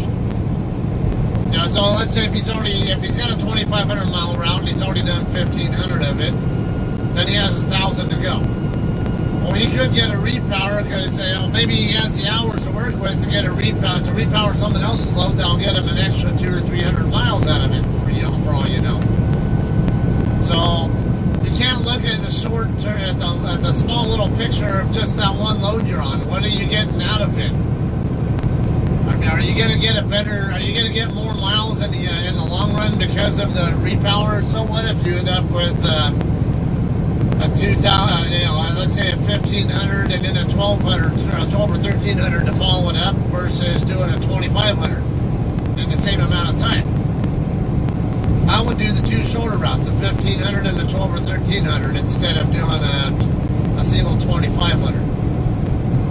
Now that's going to get me more miles and more pay by doing that. And it keeps you from having to sit if you have the hours to do something more and not have to sit. So I told him, like, you know, this is why the planner wants you to take I-40, because you're running way ahead, and if you're going to have any chance at all of a repower, so you can keep your truck moving more, I-40 is the best place to do it for JCT. Because we are very heavy on freight lanes through I-40. We're not so heavy on I-80. We are there. There are a number of our trucks on I-80, but there aren't nearly as many on I-80 as there are on I-40. And the I-80 trucks are usually either going across to either the Salt Lake City area, a few of them out to Oregon or back, whatever, or well, at least going out to, from the central U.S. Might have a few trucks going to like Woodburn, Oregon, or up that way, not too far south of Portland. Or we'll have a number of other trucks going out to Washington, like Auburn or Spokane or somewhere. And then we'll have other trucks coming back out from that area, mainly with pickups out of Washington. Also you have a few loads going into Northern Cal. It's not a heavy area, but we do have customers over there. But again, it's not anywhere near as heavy as it is as we have with freight going into or out of either Southern Cal over to the central U.S. or in the central Cal. It's because we have a lot of cheese loads coming out of central Cal, with Leprino or Saputo. And then we have a whole bunch of pickups and deliveries in Southern Cal, particularly in the Inland Empire and LA County areas. So it's just, and a lot of those loads go out to, Kansas, Missouri, Oklahoma, Texas, and all that. Throughout that, central, southern U.S., I guess you would call it, region. So I-40 is a very heavy lane for us. Whenever I'm driving on I-40, I usually keep track of how many trucks I'm seeing from JCT. I'm passing by Highway 52 now, by the way. For those of you guys watching me live. And on a typical day when I'm going across I-40, I'll see at least 24 JCT trucks along that route. Now some of them will come in and will either branch in or branch out at US 54 and Tucumcari. Some will branch in and out at I-17 and Flagstaff, because they might be either going to or from the Phoenix area or even down here to San Diego from the I-40 area. You'll also have trucks going perhaps down US 84 from Santa Rosa over to Plainview, Texas, or even down toward Lubbock, and there are some people who like to go that way. Also have trucks that go back and forth down through 287 between Amarillo and Fort Worth. So it's a very heavy area for us to be traveling. And if you're a JCT driver and you know that you're running ahead of schedule on a load, it's usually best to go ahead and run the I-40 route even if it's longer, and then see if you can even ask the dispatch, hey, is it okay if you reset my miles, reroute my trip so it's along I-40 instead of the more practical route? Because that way, if I get a repower, then I can still get, if I don't get a repower, then I can still get paid for the extra miles trying to set JCT up for a better for more repower options. And a lot of times they can actually get permission to do that. It depends on the load. Sometimes they can't, but especially as a lease driver, we're paying for our own fuel. You don't want to be buying more fuel than you have to. But if you're going to do something like that for JCT's good, then there's at least some justification for them to possibly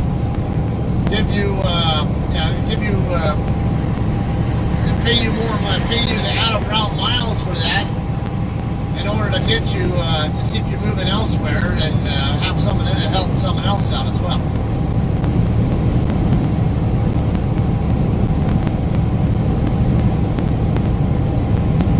So I ended up telling Cody, get a hold of the planner, let him know.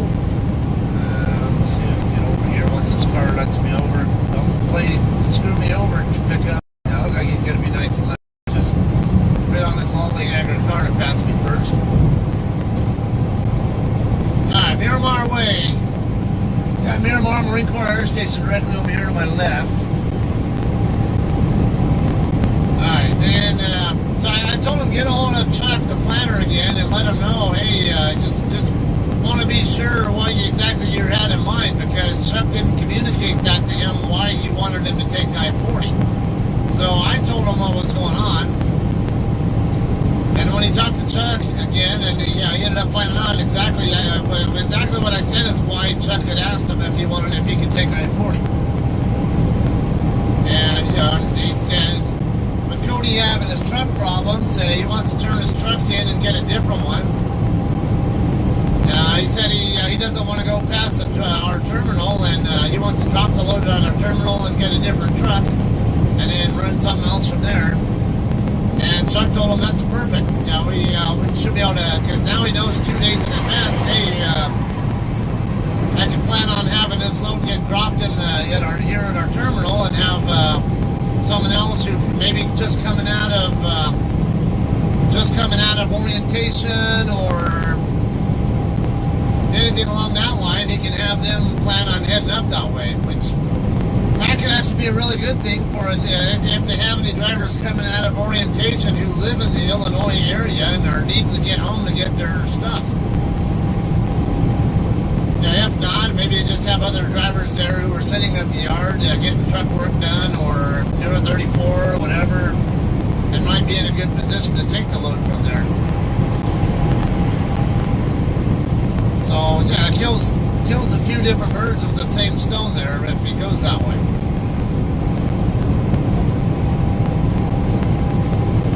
But needless to say, it helps to think outside the box. Don't just think in your own little world when it comes to trucking and working with planners and DMs, because trust me, if the only way you're going to think is inside your own little world, you're going to do yourself a big disservice. I know for sure. Because you could have moved over an extra lane. You didn't have to slow down. There was room in that other lane for you without slowing down. Alright, so it's just a good example of it really helps to understand what the thought process is of the DM or the planner before you go, just why would I do this? Or, well, okay, you're an inexperienced driver, learn. And even if you're a 20-year experienced driver, you might still not know this. You might have been in a world where it never really mattered. You only ran certain lanes anyway, depending on who you drove for before. open-minded and be willing to, hey, ask questions. I'm just curious. Why? What's your thought process? Why do you want me to take I-40? Tell me what's going through your head. Because I'm thinking this, but you're thinking that. I'm inclined to go my way, but I want to. Maybe there's something I can learn from your thought process that might change my way of thinking. You can't come out here and drive a truck and be a know-it-all and think that you're that there's really nothing to it. It's very simple. No, it's not that simple.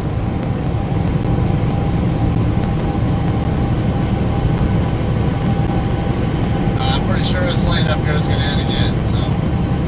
Alright, so anyway, I think that'll be long enough there for recording of that lecture, I guess, or words of wisdom for if I do a recorded version of this. Of course, I'm streaming live, so you guys watching me live or I guess seeing understanding what I just closing part a different way than I'm trying to conclude this in a way for a recorded version while keeping the live version up. So I hope you guys understand that. Alright, so now let's get some music on.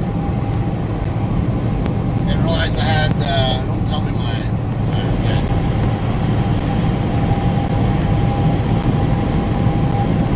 okay, I had the display off. And I wasn't looking at it at any point in time when I was talking. I was busy looking at the road and traffic and all that. And I see some longer text there. It's harder to look at. Come on, dude. Hit your gas pedal. I'm not slowing down for you. You have a gas pedal. You're going to be doing 70 anyway. There's no reason for me to have to slow down because you can't find your gas pedal.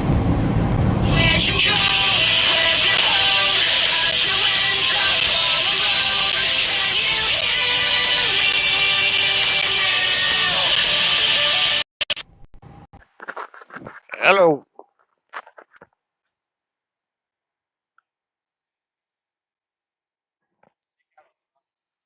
Really? I was in a.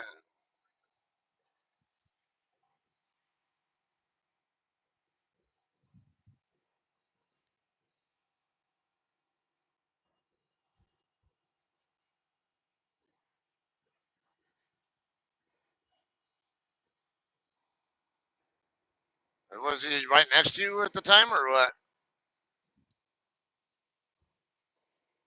Where where was this at?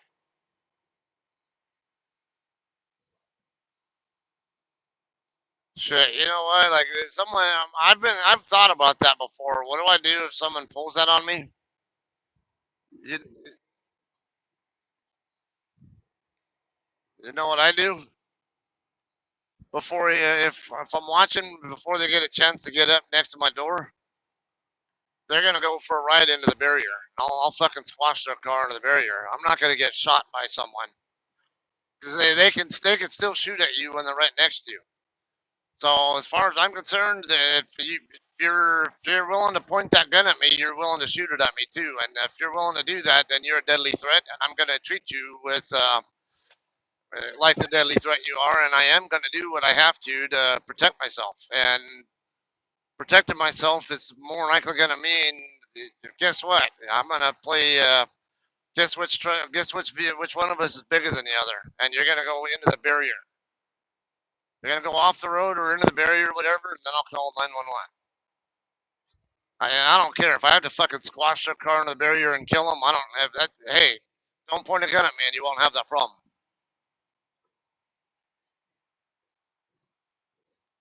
Yeah. Shit, I would have. Did you tell the DOT guys there? Oh, damn. That sucks. Oh, that's good. So you're gonna call the cops and let them know?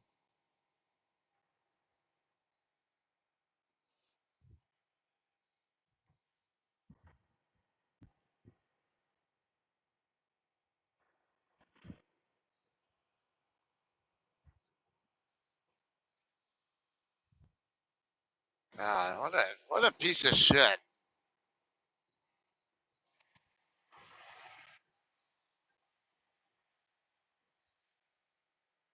Wow. Yeah. God forbid someone try that shit on me, because I trust me, they're gonna have a much worse result. Because I watch for that kind of stuff. Oh,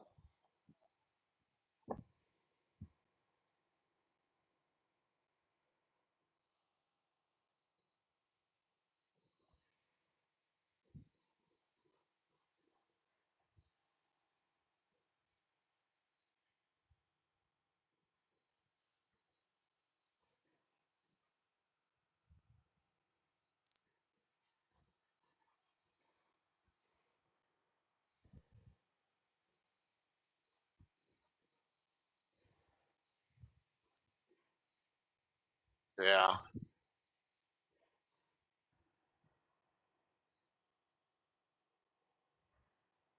Yeah. Yeah, but then he could also get off the freeway at the next exit, come back, and circle back around to you. But, uh, yeah, yeah. Of course. Then again, if he didn't actually shoot it at you in the first place, he's probably using it only as an intimidation tool, and probably felt like he accomplished his goal already. Should be all right here, I guess.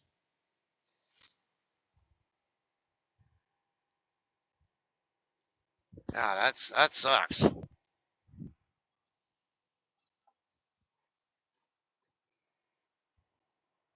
you have a deer guard on your truck? I didn't think so.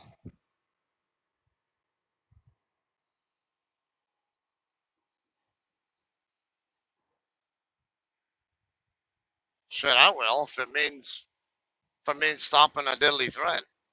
I'll fucking I'll plow their car right into the fucking barrier. Smash right into it with the front end of my truck if I have to. If that's what I feel like I need to do to avoid getting shot.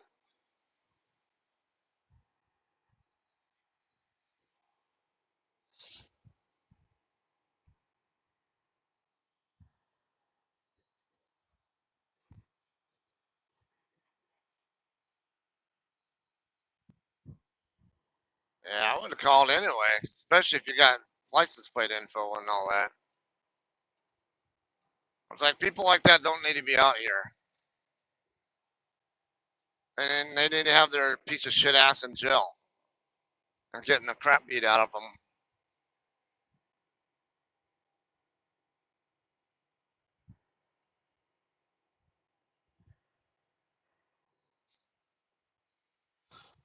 I just emptied a National City, and I'm on my way back to the San Bernardino yard. I'm gonna drop my trailer, head back to the house.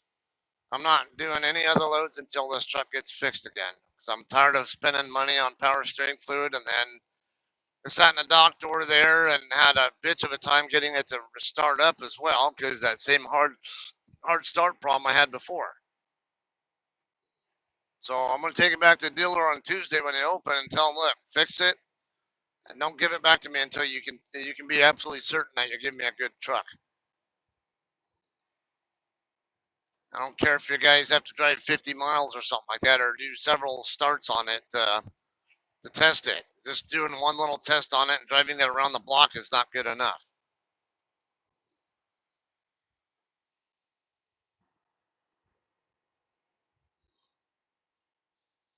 Yeah.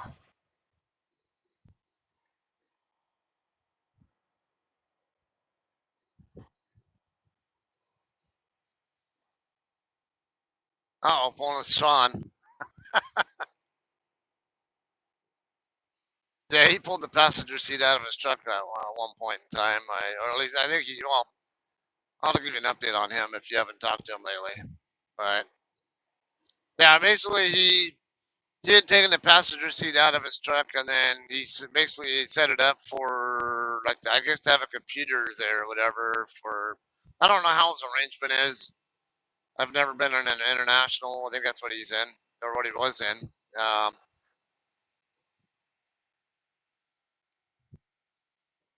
Uh, yeah, I don't know how he had it set up with like, whether he's maybe when he's parked and in the driver's seat or something, or if he uses it from somewhere else.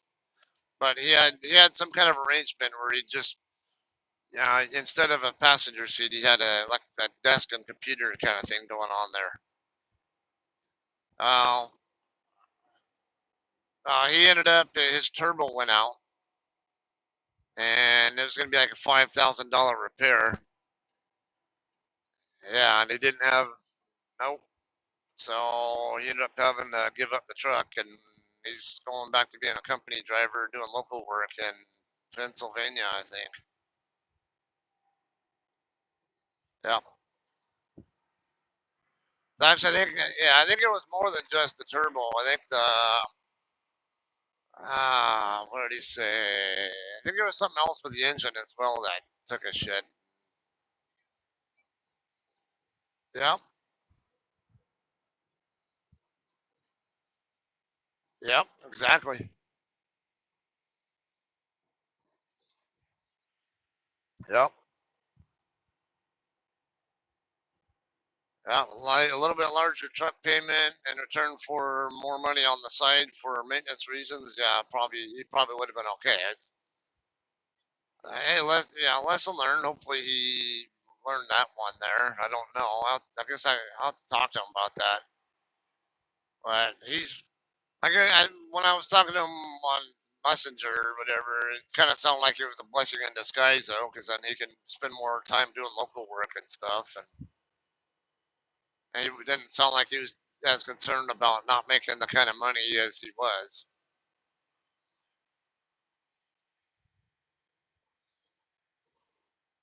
Yeah. And yeah, and it was okay if you were making this much before. What are you doing with all that money? It's what I'm thinking. Like you didn't put in, you don't aren't putting a bunch of it aside for that purpose, knowing that that can happen.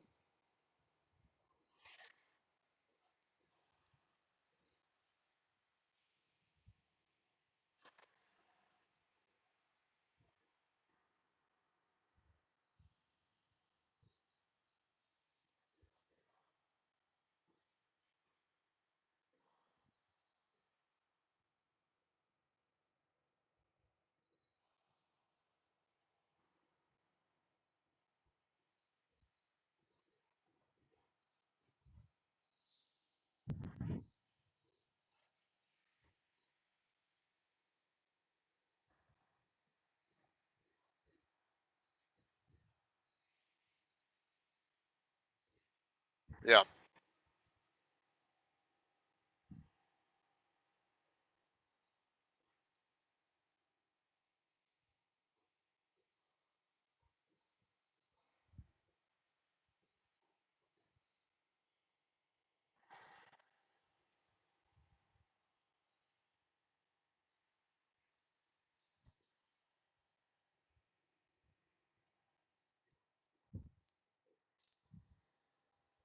So you're kind of pondering that if it's that kind of a struggle, and it almost sounds like it's more worthwhile to keep saving up extra just for the APU and not to cut into what budget you want to have for the maintenance.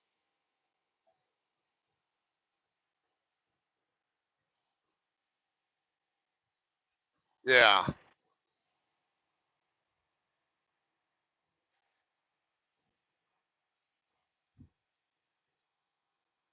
understandable. Oh yeah, makes perfect. Yeah, because you're a lot more reliant on freight rates going up and up and down and whatever, and affecting your profit margin. Yeah,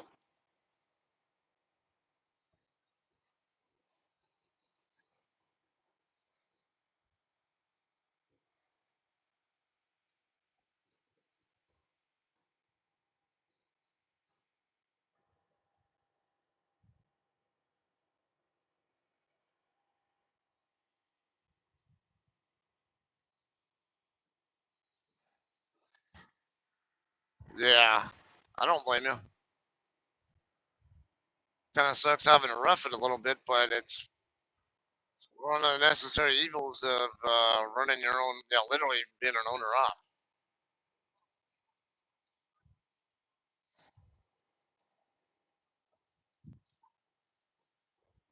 Yeah,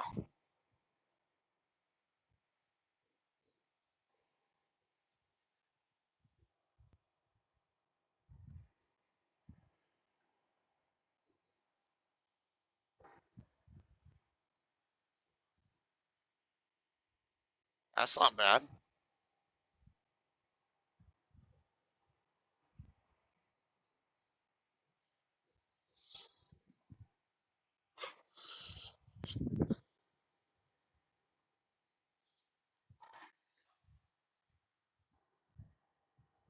Crossing Highway 78 now. Uh,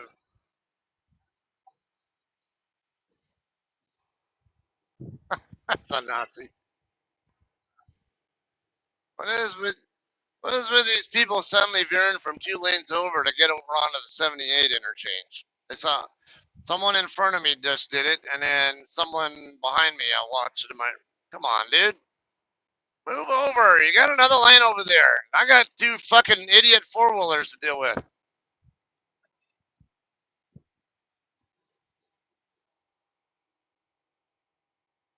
Oh, the road's actually smooth. I'm not there enough to know better. I and then this dipshit passes me on the right instead of the left. I'm in the number 3 lane. There's 4 lanes here. The number 2 lane was wide, wide, wide open. Number 1 lane had someone in it, and this dumb lady passes me on the right instead of the left. I sure hope she's getting off the freeway here.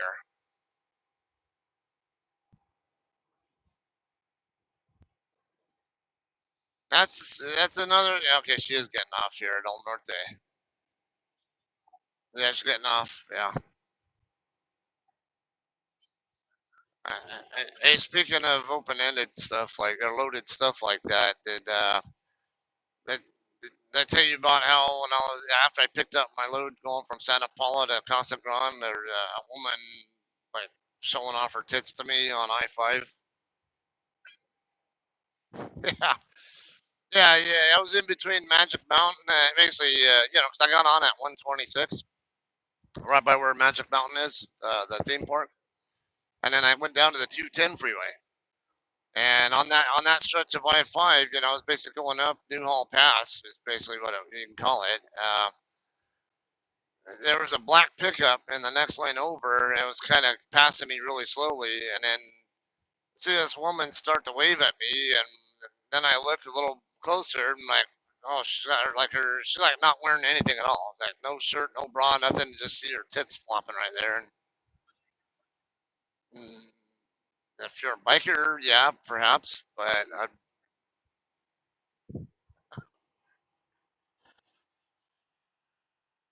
if you look like you're like a motorcycle club person or something, we'll just say it's maybe. Yeah, wrong. I guess I could say wrong skin tone for me, and yeah, she looked like she might have been abused a little bit.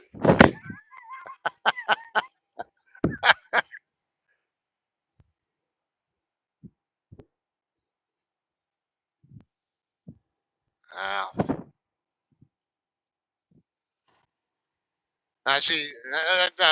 in all seriousness, she looked more like someone who's like never turned down a pack of cigarettes to smoke. Yeah.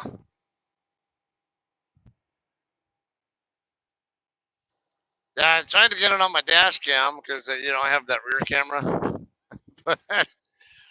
but the A pillar on the passenger side of the pickup got in the way, and it just yeah. By the time the A pillar was out of the way, there was just nothing to see. So like that was useless footage. If I had the camera facing outward more, it would have been a different story.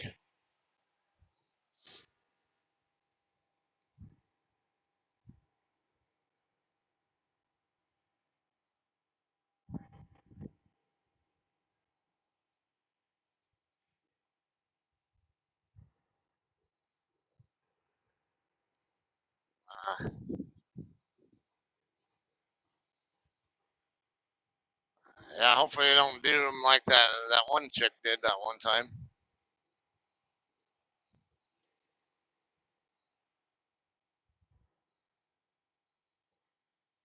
Is he still skittish about getting his haircut because of that, or?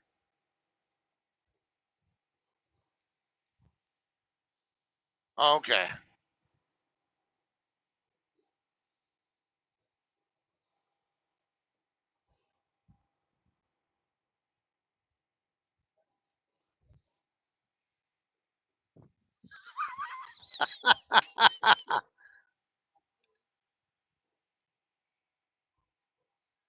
Well, look who his owner is. He didn't fall very far from the tree, man.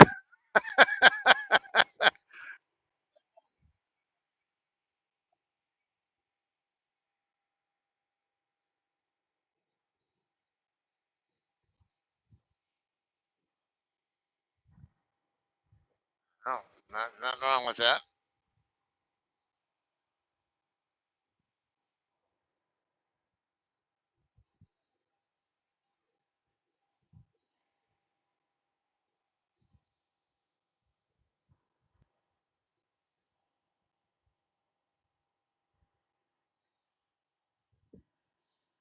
Yeah, it's amazing how smart animals actually can be.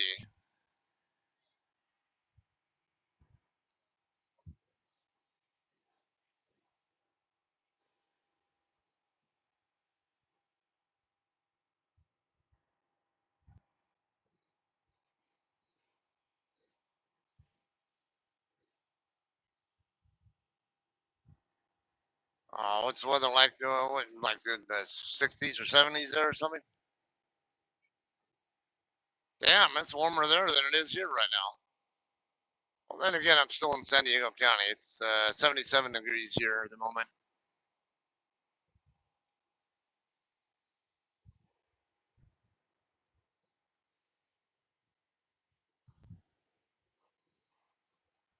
Okay. Bye.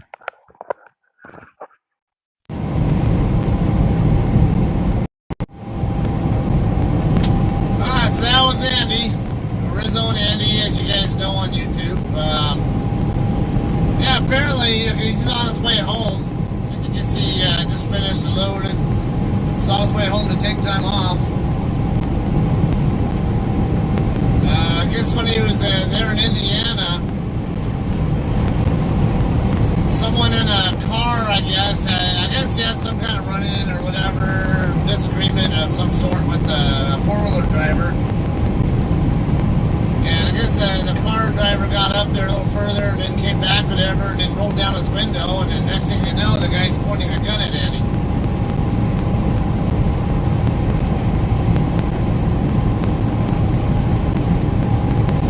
And I challenge you guys to put thought into this. What would you do if someone on the road pointed a gun at you? How do you respond to that? Sometimes slowing down is not the best option. Sometimes it is, especially if all they're going to do is intimidate you, but how can you be sure all they're going to do is use it as an intimidation tool? How do you know it's not somebody who just a plain criminal or someone with mental issues, whatever, who actually will shoot it at you while they're doing it? It does happen. So for me personally, as far as I'm concerned, if I catch someone next to my truck pointing a gun at me, they're gonna go for a really nasty ride. They're gonna get pushed into a barrier wall or something, and I'll make sure their vehicle's disabled. And even better if I can injure them. I don't necessarily want to kill them, but I at least want to incapacitate them to where at least the threat is neutralized. Especially when I'm in a truck, I can't accelerate, I can't outrun them, I can't avoid them. So if they're gonna play games with me, guess what? This big ass truck is gonna run your car right into the wall or something, and I will smash right into you if I have to. That's what I feel is the most appropriate action to protect myself.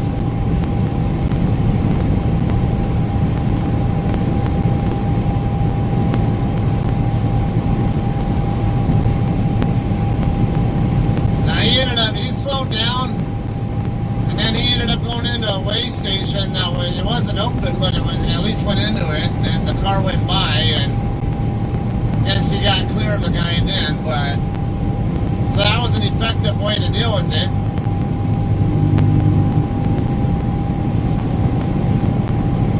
But you had to throw in these what ifs. What if the guy had actually shot at him? You know, and to me, if you're willing to point the gun at me, you're also willing to shoot it at me. And I'm going to treat you like a deadly threat no matter what your intentions are. If I have a fear for my safety, I'm going to do what I have to do to, I guess I'll treat it more like one of those, have you ever messed with a camel spider or a sun spider? It's the same thing. Try messing with one of those sometime. Hit it in the butt or something and watch what happens. It'll just turn around and like, what the hell you want? It won't take off running like other bugs might normally do. It'll actually turn around and, or there's a chance it will, turn around and actually challenge you.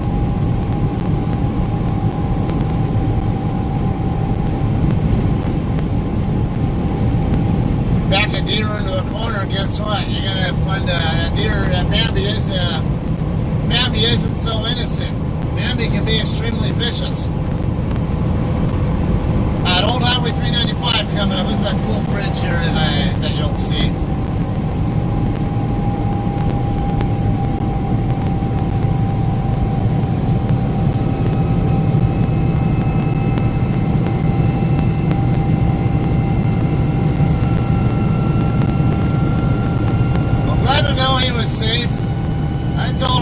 Especially you got to get a hold of the cops and let them know. And he said he got it on camera too, I guess. I don't know, dash cam or a camera or whatever of some sort. Wrap close the head. Important thing is he's safe though.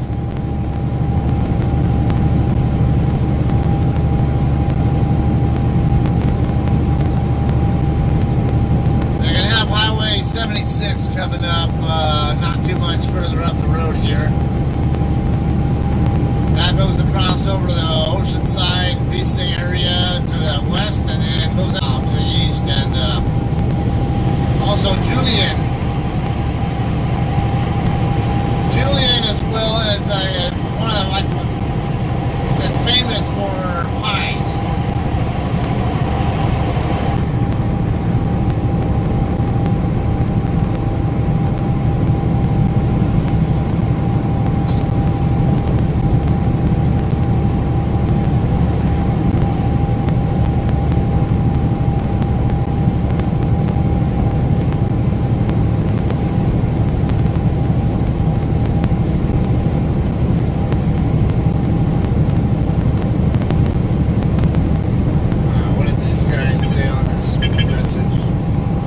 Message 112. Important received today at 11:34 a.m. Thanks.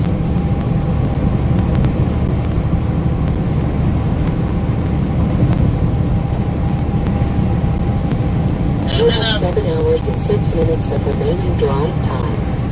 And I'm also going to have a way station right before I get into Riverside County called the Rainbow Scale.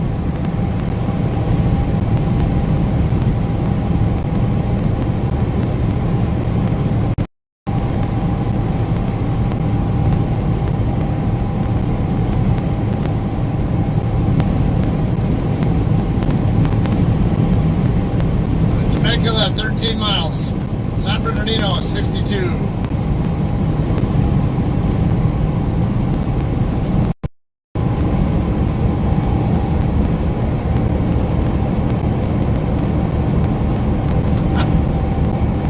Since when do Yanks eat soup? Well, a lot of us eat soup. I'm not a big soup eater myself, but they have, like, soup's always a side that's available everywhere. And a lot of people eat super salad with their main entrees.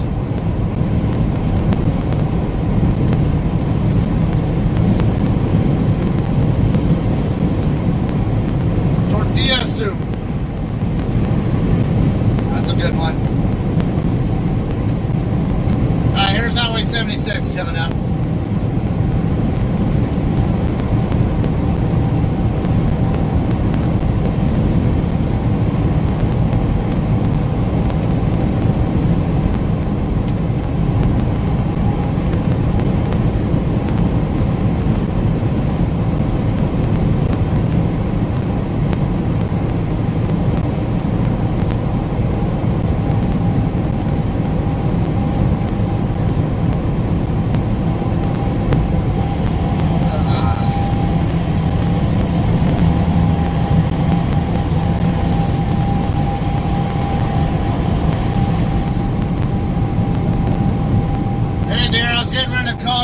let you know that actually. I'm about an hour out from San Bernardino. We're running a little bit more. It'll take me another hour, of course. So I'd say about say between 2:45 and 3 to Victorville.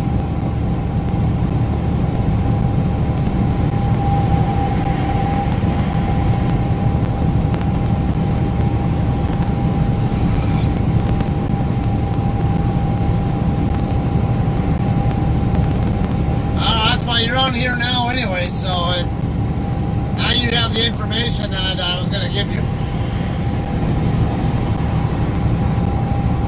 I'm over in, damn it, forget the name of this town here. Went over here to the east end of Camp Pendleton.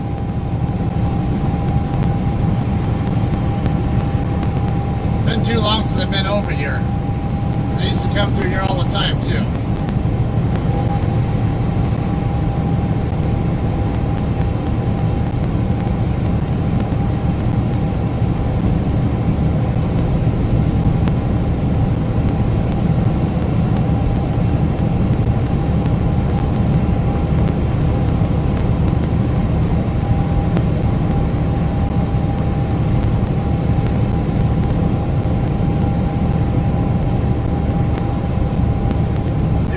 To get me because I'm going to be bobtailing up there. I'm going to park it right at the house. Where'd you go? Where'd you go? As your winds up all around, can you hear me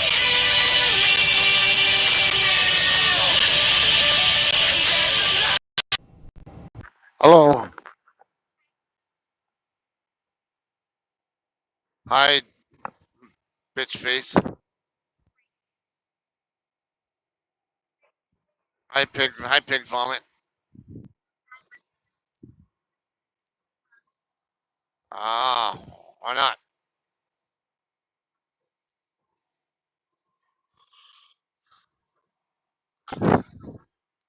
Oh, okay. Sorry. Yeah, that's what Mom was just telling me.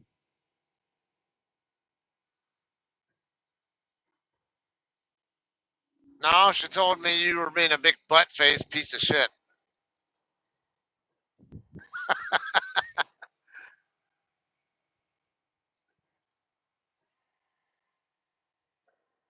So what's this mom saying about Kate being doing super bad? What's she just in a lot of pain or something else going on there?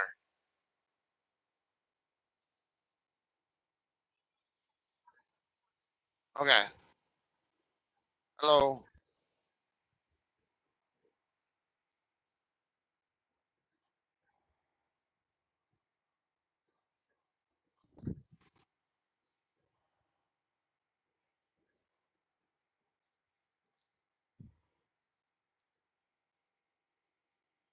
Uh, I don't know. I want.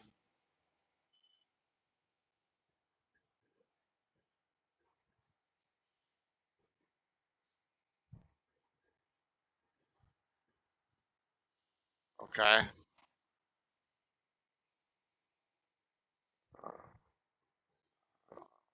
As long as I can sleep in my own bed, yeah, that's fine.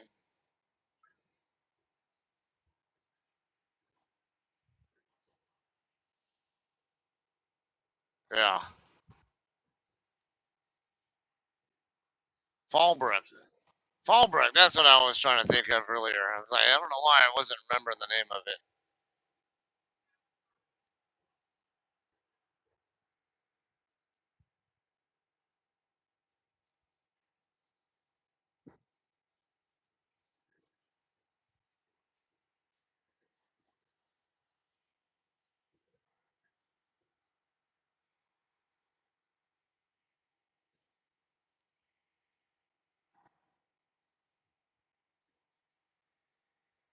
She's not in her arm isn't in a sling or something, or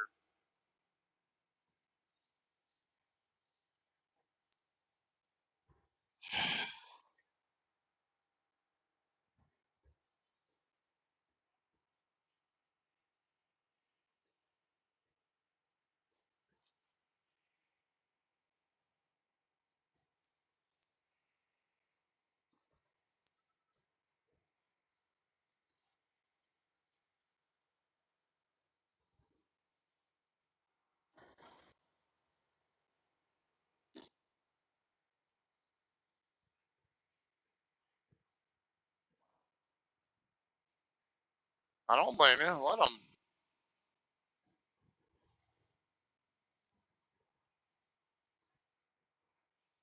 Yep.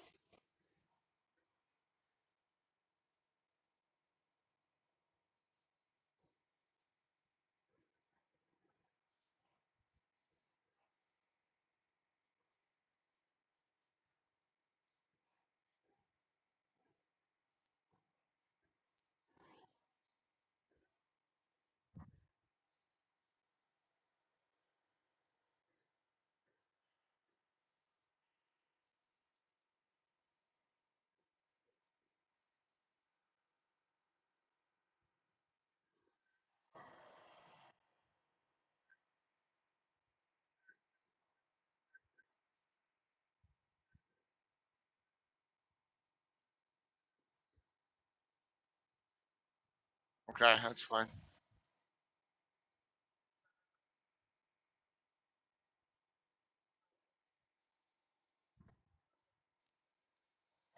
I'm gonna have a way station coming up pretty soon.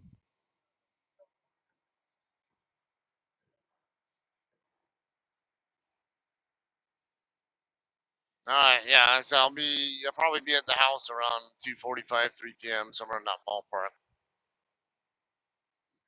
Okay. All right. Let's go. Bye.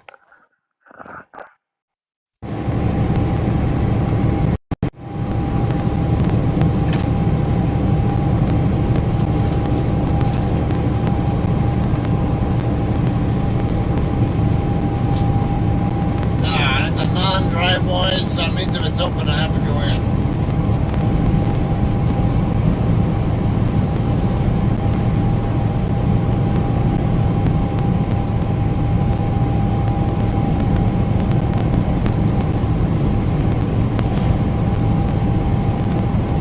Maybe I'll get lucky and it'll be closed.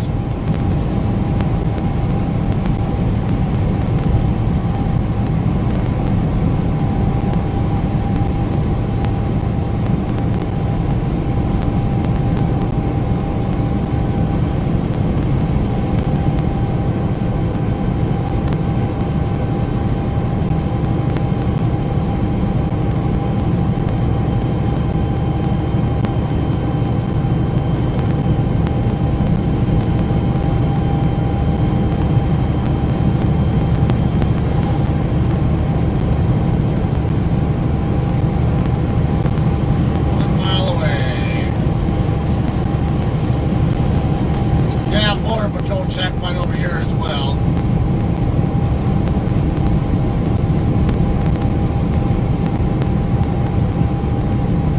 Way station is open.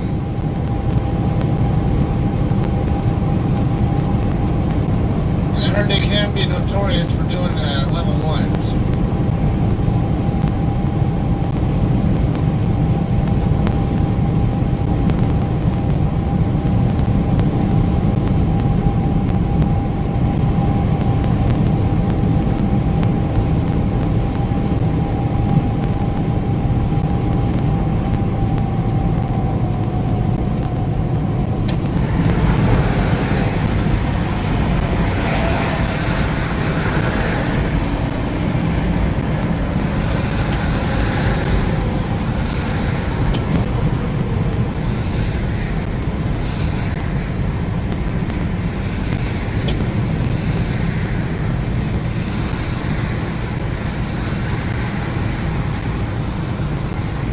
Left lane.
engine humor? Never. What are you talking about?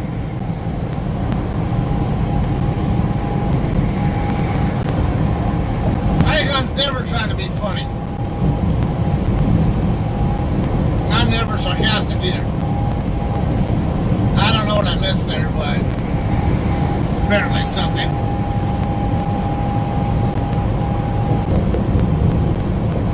Alright, have 79 southbound coming up. As we call lower 79 here at south end of Temecula.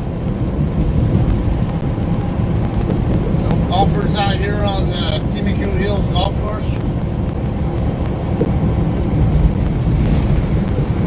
Damn it, I want to blow my air horn and piss them off.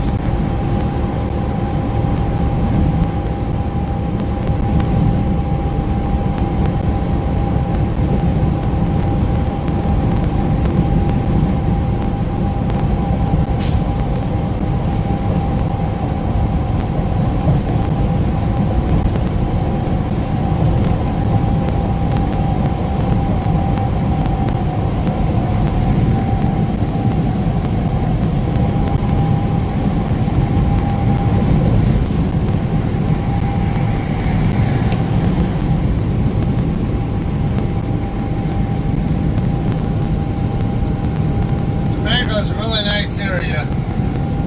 This is the south end of Riverside County here.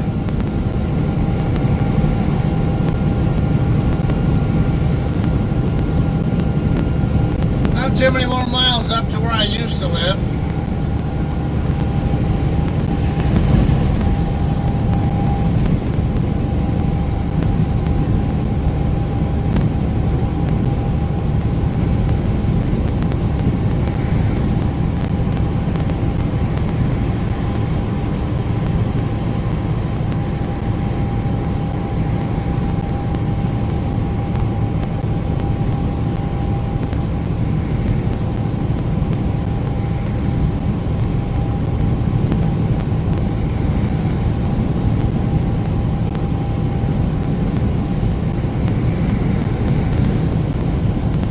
Miles on the 215 freeway, which is the way I'll be going.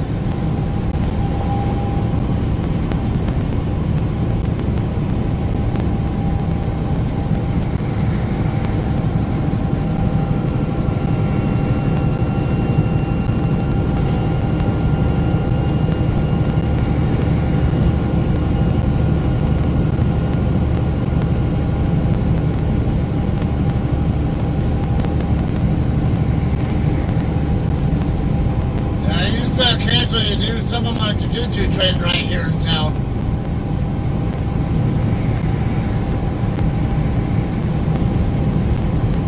Though I primarily train in Hemet.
Northbound, that goes up into Hemet and San Jacinto. It's where I used to live. One of the areas I used to live.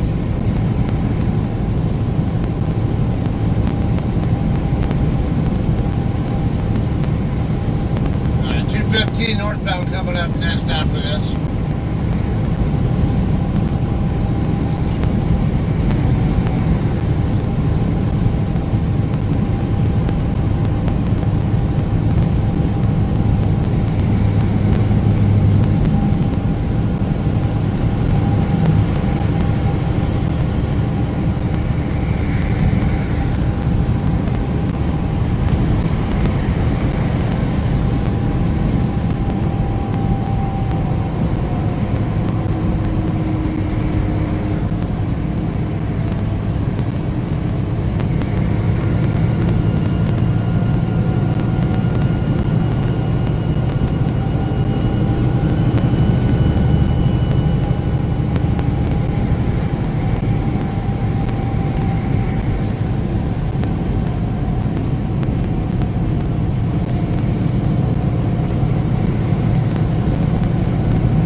gotten over this way. If I were to stay on I-15, I'd want to move over to the left and not deal with that, but getting on the 215 myself, so I sure do want to work my way as far over to the right as I can.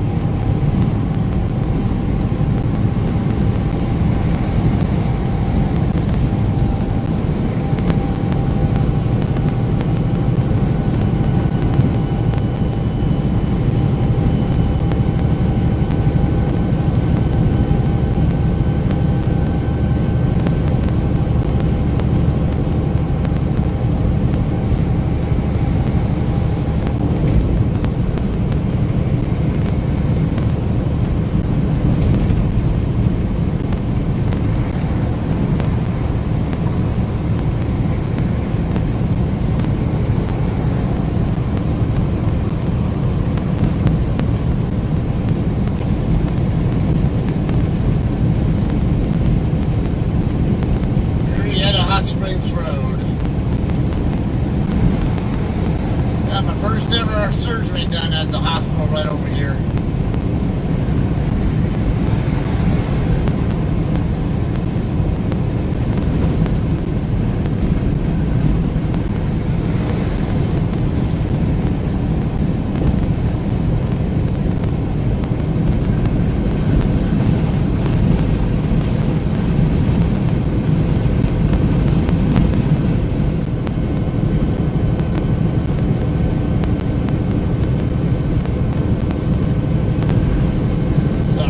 Charger there.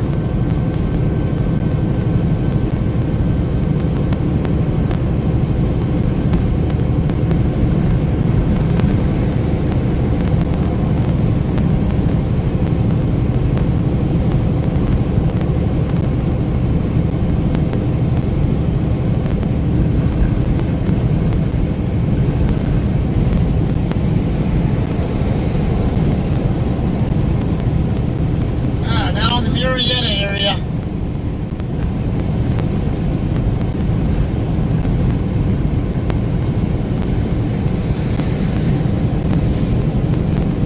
Got 86 degrees here.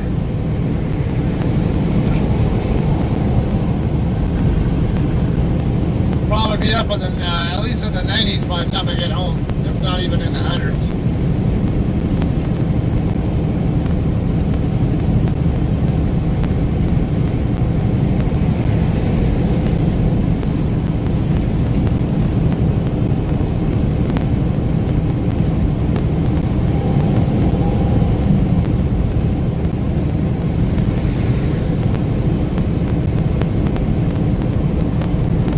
Bernardino place down.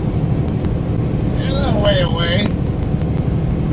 Are you going home from work or something? Unless you got some kind of official business to do at out of area agency. Bernardino's down there in San Diego County.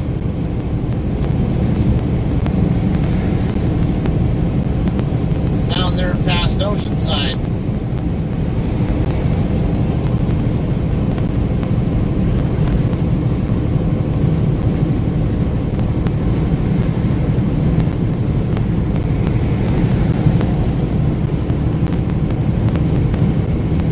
Scott Road closed 5:29 p.m. 10 p.m. to 6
I'll be getting into Menifee next.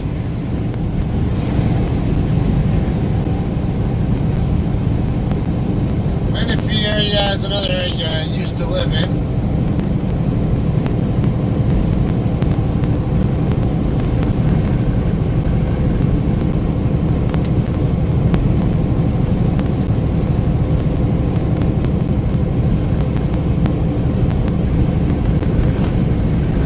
Over here to the east of me, there used to be a farm over there that Anheuser-Busch owned that they had for a Clydesdale facility, but yeah, when I was at some point in time when I was still living in San Jacinto, they ended up moving all the Clydesdales out to Missouri. I used to drive past that ranch all the time and check out the Clydesdales regularly. I don't know shit about horses, and they were just cool to look at because you don't see them very much and they're huge.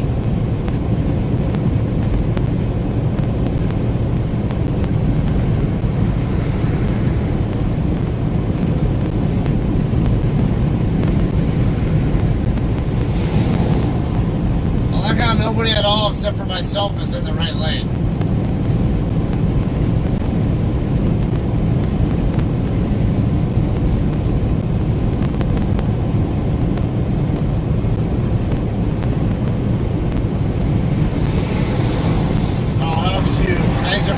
They built a hospital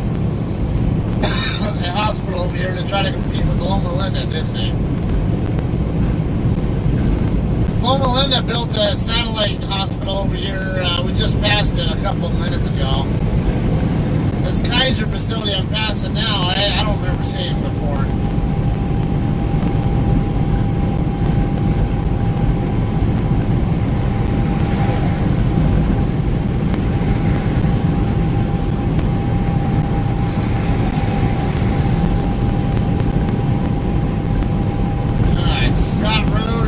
South end of Menifee.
pretty soon.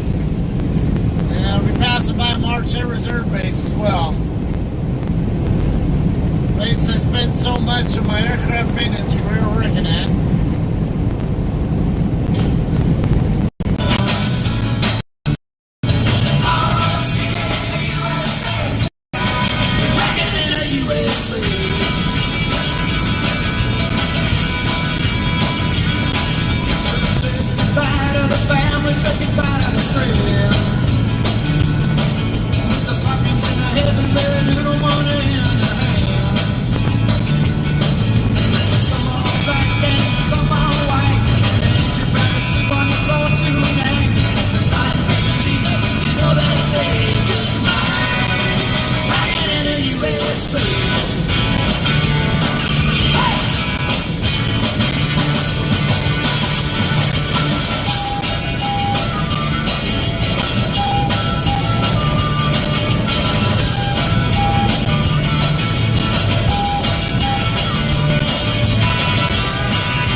military careers do see. Let's see if I can get over there once I get done with these curves. Alright, Memorial Day is specifically intended for remembering those who served and died while in service.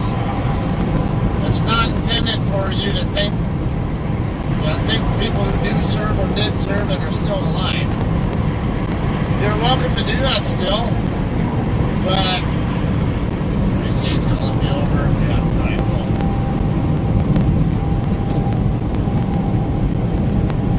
Now it's one thing to thank veterans for their service any time of the year. But you shouldn't have to have a special day like Veterans Day, which is in November 11 specifically.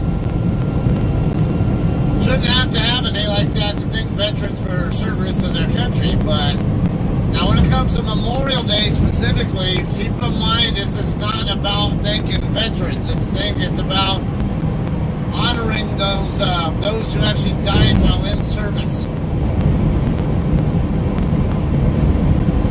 If you really want to do something for those who served on Memorial Day, best practice, just saying, I mean, like I say, you can still thank veterans for their service, but you're going to get a lot of veterans like myself who are like, why are you thanking me for my service? Do this. Okay, do this part is go to your local, your nearest national cemetery, or even any other cemetery where anybody who served in armed conflict of any kind, or it didn't necessarily have to be a conflict. Maybe it was somebody who died in an accident or something while they were serving their country. That's what Memorial Day is for. It's not meant for people to honor veterans. It's specifically for those who are no longer here. So I know you mean well there with the comment about thank you for service, and I'm always for that. Just saying, but you'll get a lot more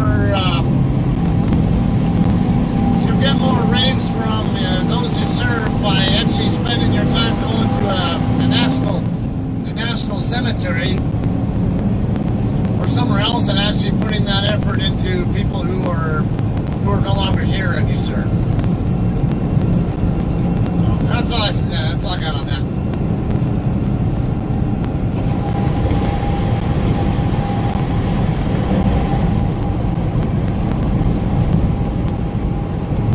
Right here to the left of me.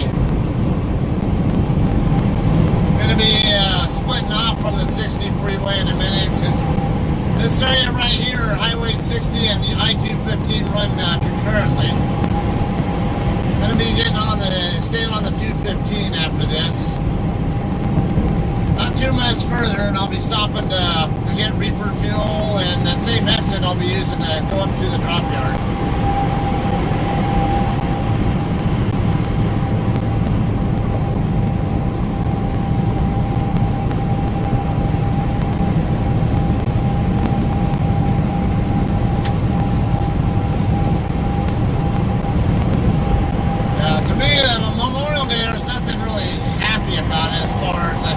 What do you celebrate? It's not meant for you to celebrate it. Well, that was really smart. It's meant for you to honor those who died in service.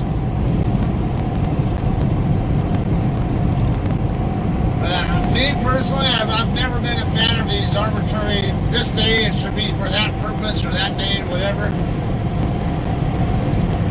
Like, I can't stand Mother's Day, Father's Day, Valentine's Day, all this other bullshit, whatever. If you need a day like that to remind somebody that they mean something to you, then then you're not paying enough attention to them the rest of the year. Oh, this guy backed off. All right, cool.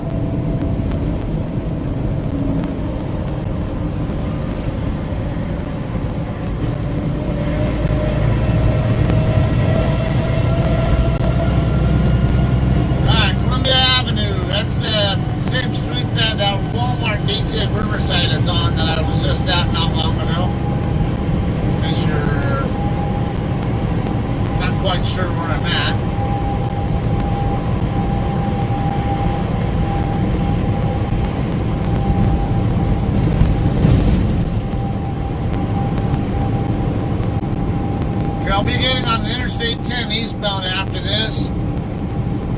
And the very first exit after I'm on the on I-10 will be where I'll get off at, which is Waterman Avenue.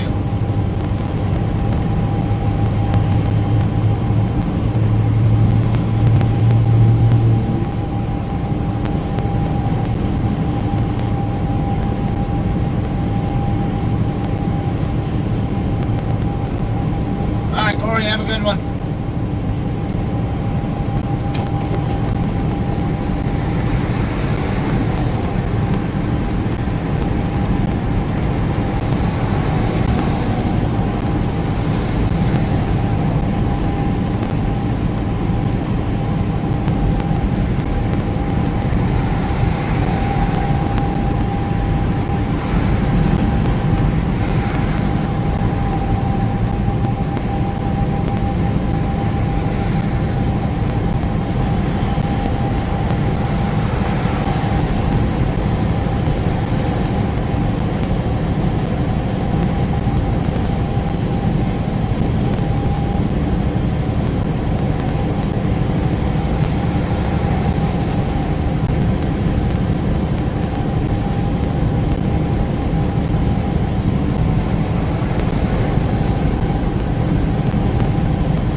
Terrace area now.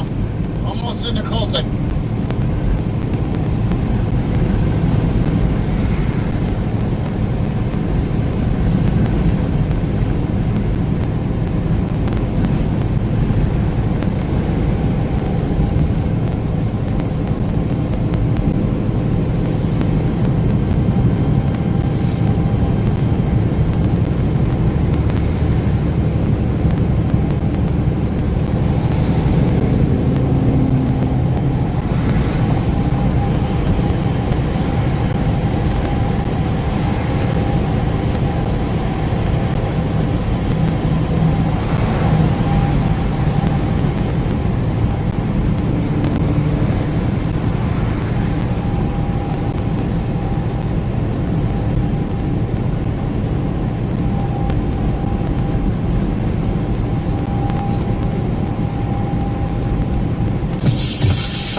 off anyway when I shut down for fuel, or when I stop for fuel. Alright, we got. I'm going to mute the music just in case something comes on that might block the stream. The video.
All done getting fuel.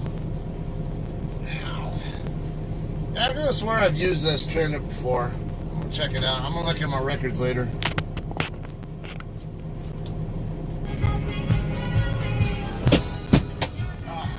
Yeah, we're gonna restart this one.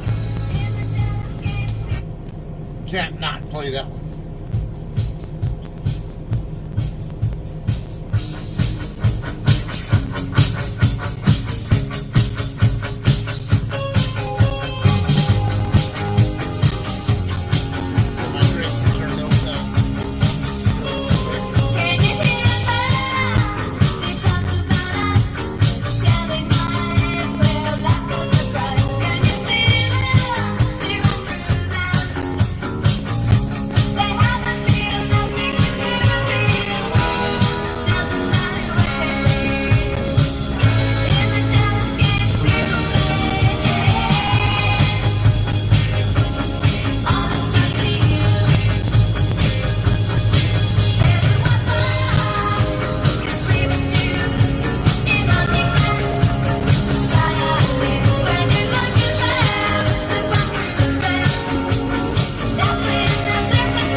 JCT up there on the shoulder.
at Central Avenue in San Bernardino right now. The next line up will be Mill. I'll be turning right on Mill.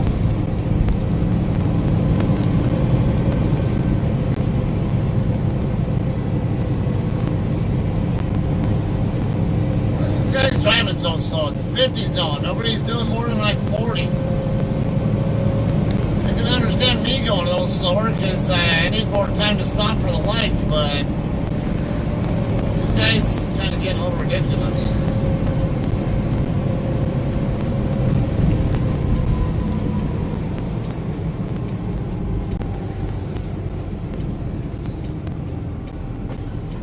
They do reopen Mill Street here. It was closed before. They're getting ready to have a green light right there. I'll wait.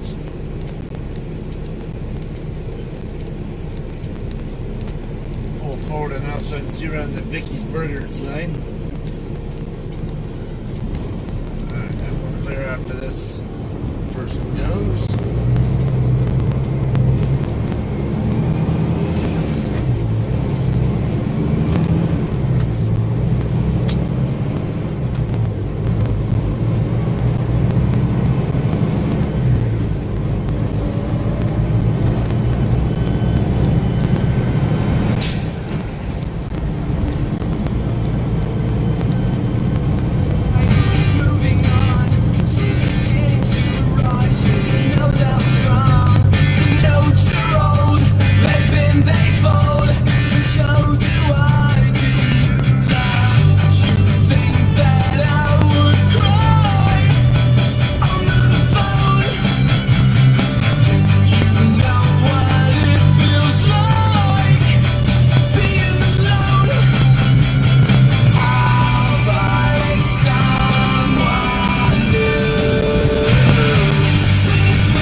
Boulevard. Where's that shrine at? I remember seeing it here the other day. Did you take it down or something? There was a shrine there, or it's right here at the center divider. That's right. The island. It's really hard. I can't climb. There was a fatal accident here a couple weeks ago. It's not your fault. If it was, I wouldn't care.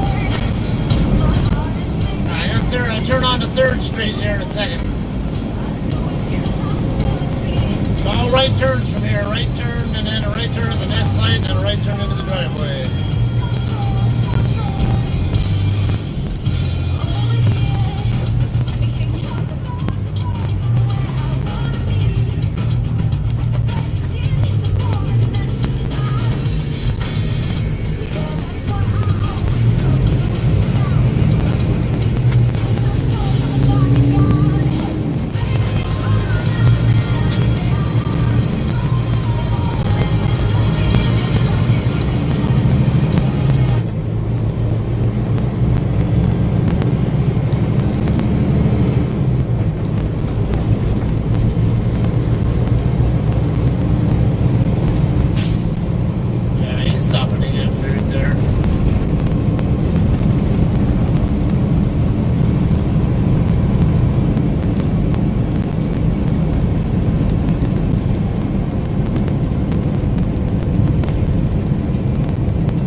on to Del Rosa from 3rd.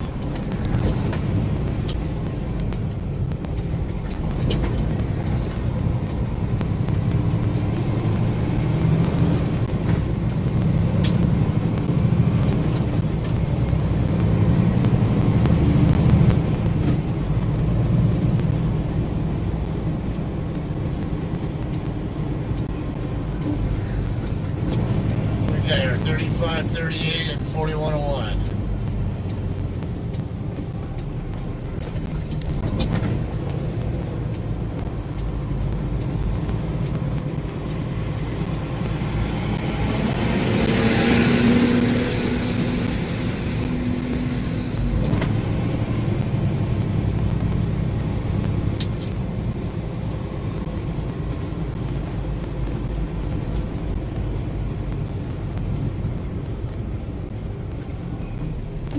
No, it's empty and dirty. What's your name? Scott? Empty? Yep.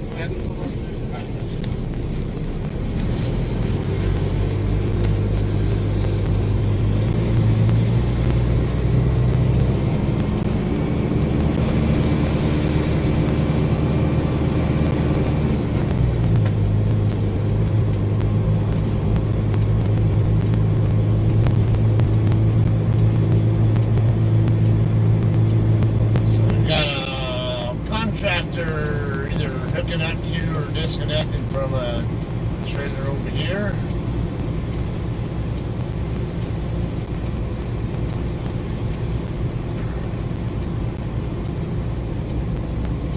Oh yeah, I see those guys all the time. That BD whatever company.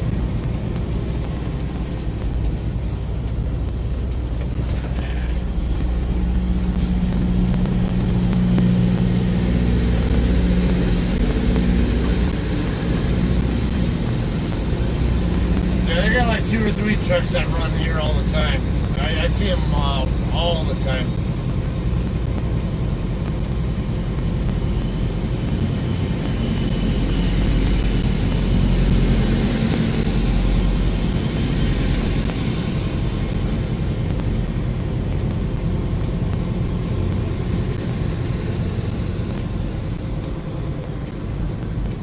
Plenty of room back there, so. Oh, look like I beat the other guy here. Yeah, the guy I saw parked over there on Redlands Boulevard. I see him coming down Del Rosa right now.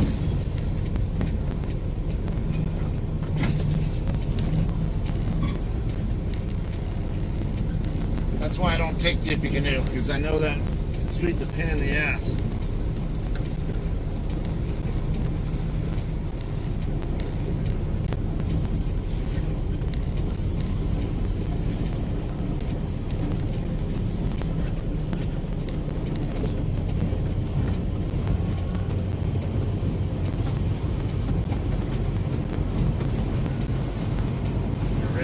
Pull, and then I'll back it into that spot I see right back there in between these 2 trailers.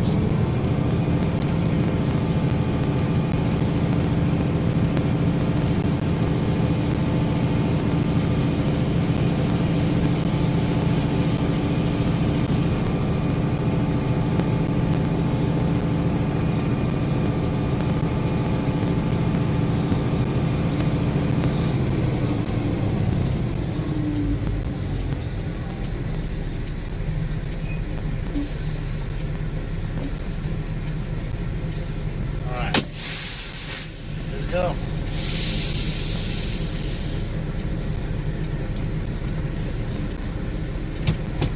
This is it.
phone's cooled off enough.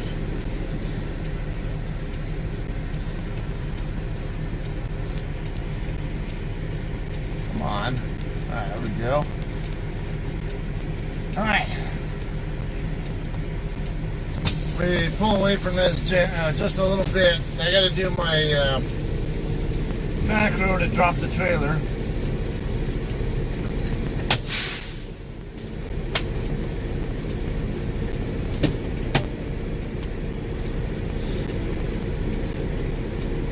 Which it's a macro 14 for us, 7072 JCT dropyard. San Bernardino, California. It's full of fuel, secured, yes, no load lots. Dirty, no pallets, chutes.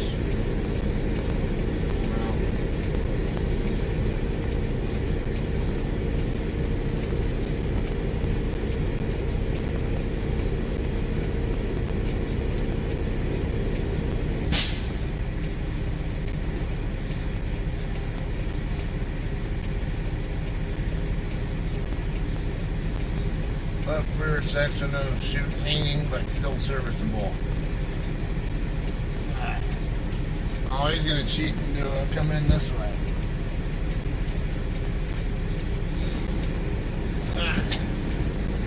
Handy dandy, JCT truck spotter. 4057. I don't know why you didn't just back in the way I did.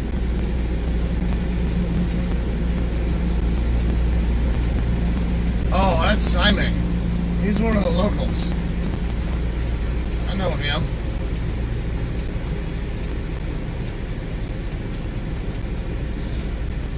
Yeah. Well, I guess that does work. But he had to do like a jackknife turn to do that, and then, whereas I just go into that other little lot there and then back up. Let me figure out what he's going to do first before I actually do it.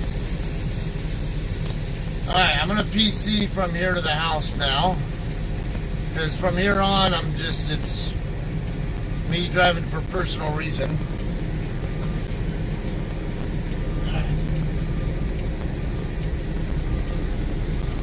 We'll give them more space there.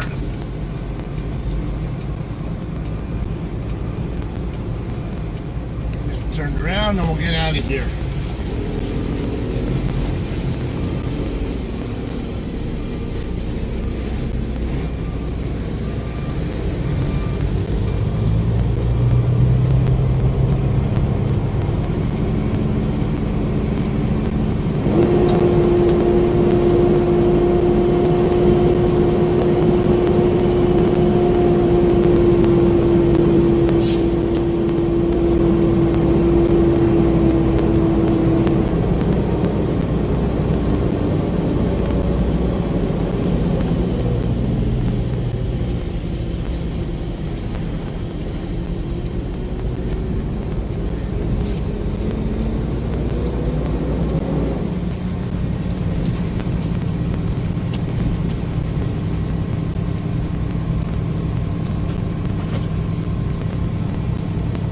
I know about that. Just have to wait till I get home to take care of that.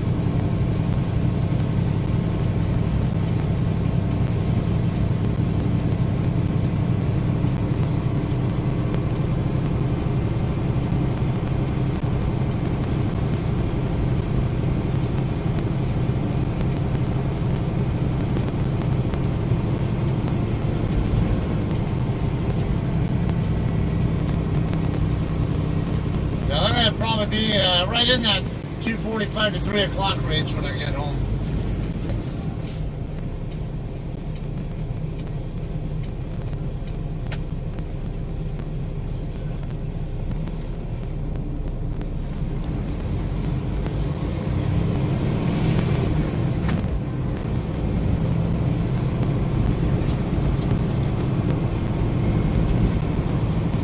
Why does 3539 sound so familiar? I swear I know who drives that.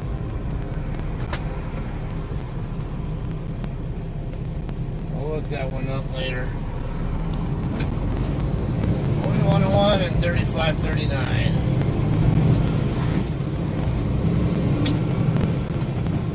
Damn, dude, your truck's sitting high enough? Looks like your front tire's about to fall off.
Fifth Street, take that across the 215 and take my normal route home.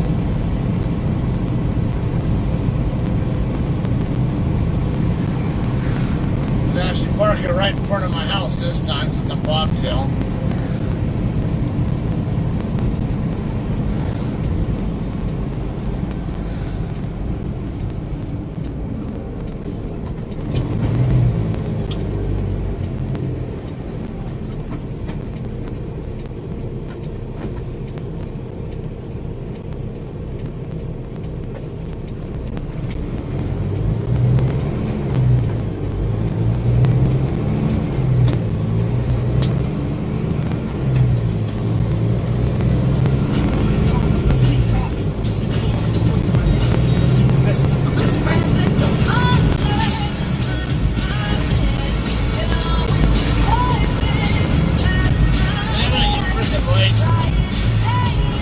Somebody kill me, yeah.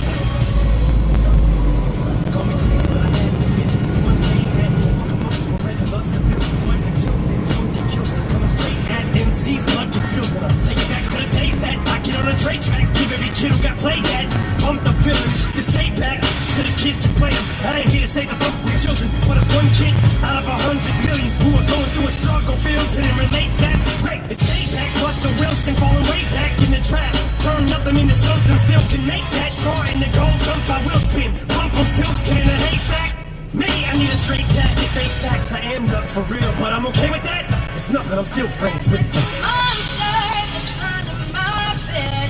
Get along with the voices inside of my head. You're trying to save me, stop holding your breath. And you think I'm crazy, yeah, you think I'm crazy. I'm friends with the monster inside of my bed. Get along with the voices inside of my head. You're trying to save me, stop holding your breath. And you think I'm crazy, yeah, you think I'm crazy. Well, that's not fair. Oh, we're gonna put this kind of in today. I'm not interested.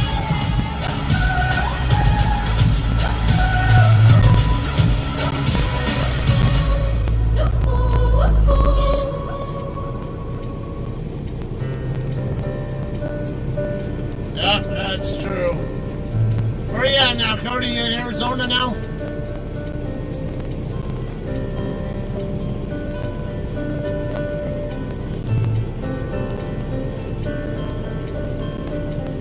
I can't stand to fly. I'm not that naive. I'm just out to find the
like it's well maintained.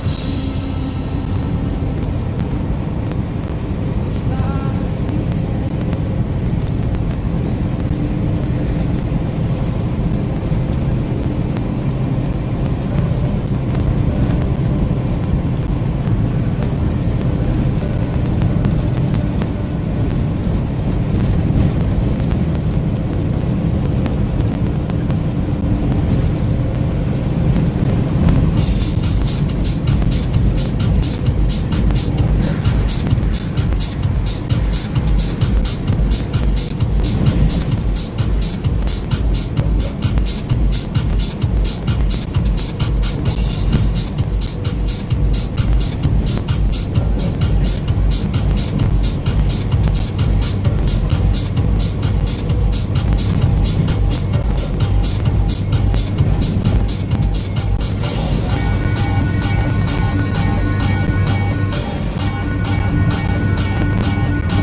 tell.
Almost sounds like someone thinks they're more exalted than they really need to be.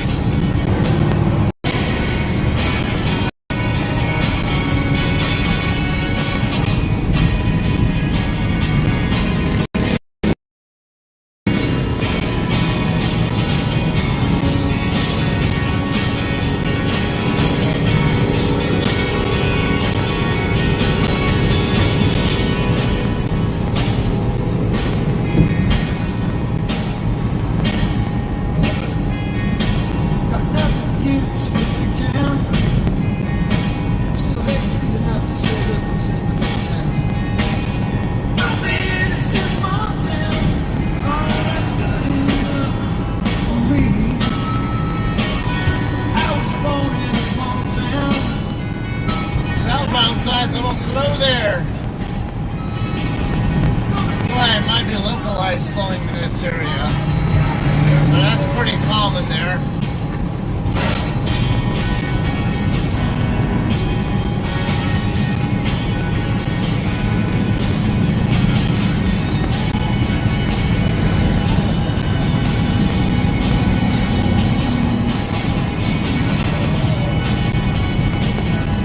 Tailgate on that pickup. What's wrong with it?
Channel don't they ain't big, nothing but mammals.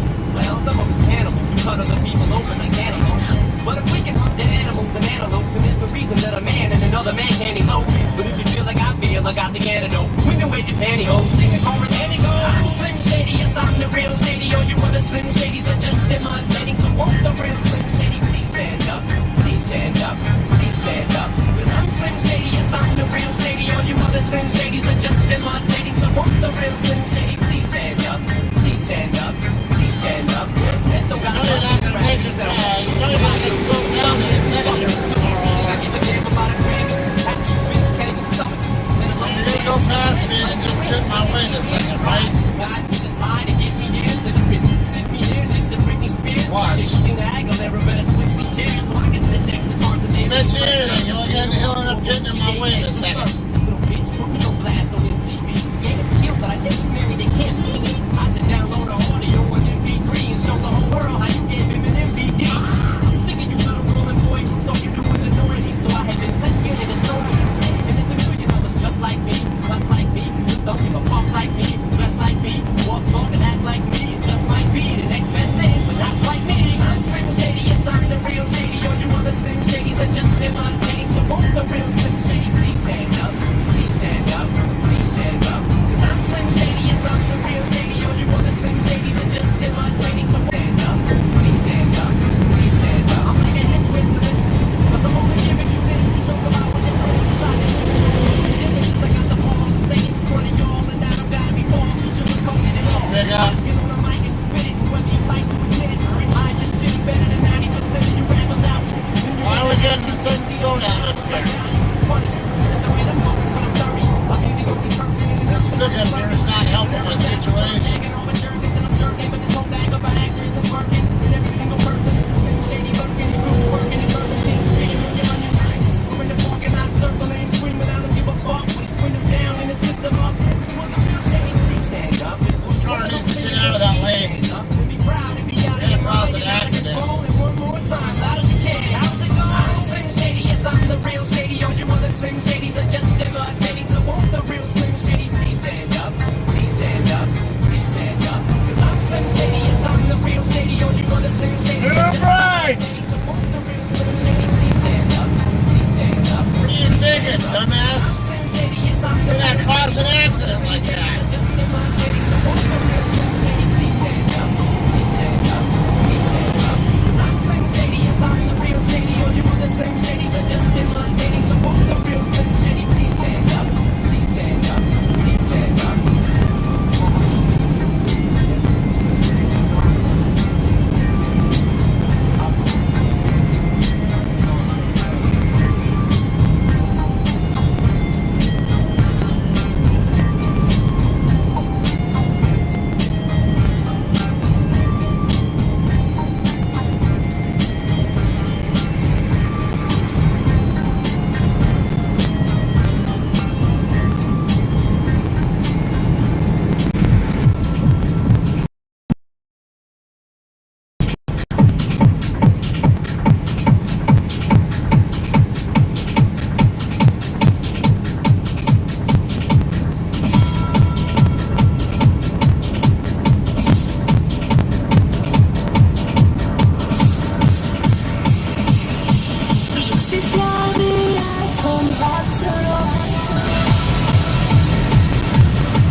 normal adult female, I guess. But apparently the car is having problems. But they don't get the concept that if you're in the middle lane like that, you're going to cause an accident.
Not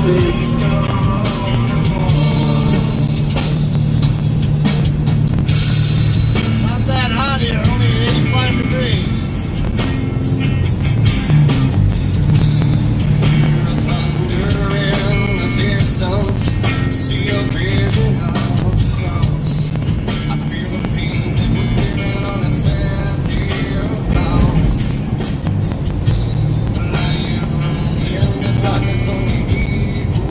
Scandia is open again. It's now I start taking my kids back to like Fiesta Village and stuff where they like to go.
out there at all today. I guarantee you the trash service is not coming tomorrow. And I'm not going to get my truck stuck in that thick sand again.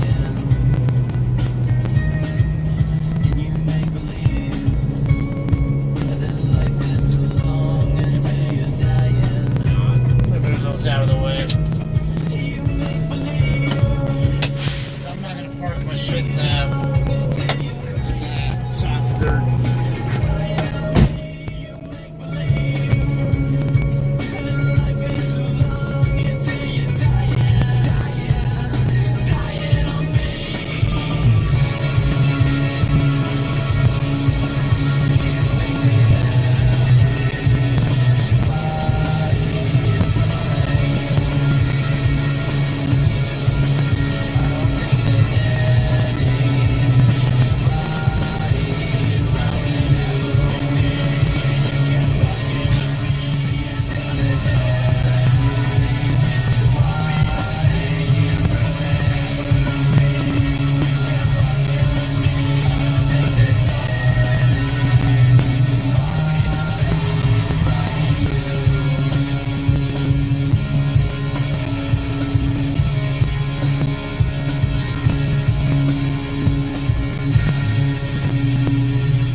Yelled the kids for not cutting those branches up in a bunch of smaller pieces before they do that crap.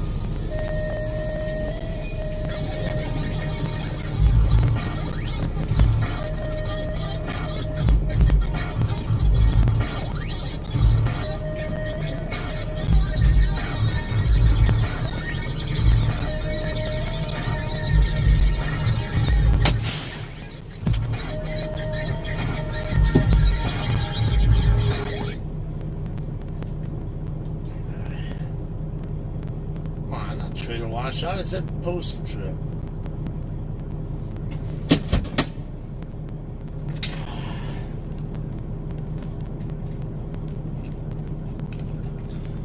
Fake grass, yeah.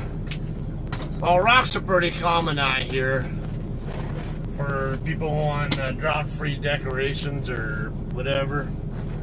The fake grass will work too, but you don't really see much of it. That's still pricey. I think it's cheaper to get like decorative rocks and stuff. In fact, the next door neighbors, that side over there looks like it could be kind of not much for decorative rocks, but let's see a little bit. Right there, they got it. It's not a really good layer, but it's there. And they're smaller rocks than what you usually see. Yeah, let's hope it starts on Tuesday. I'm sure it will eventually. Just how many times do I have to try it before it actually does? Alright. I'm gonna kill my dash cams. That way I have more data. Might as well put the SD card for that one in here now, so I don't forget. Alright. And my beat door is here.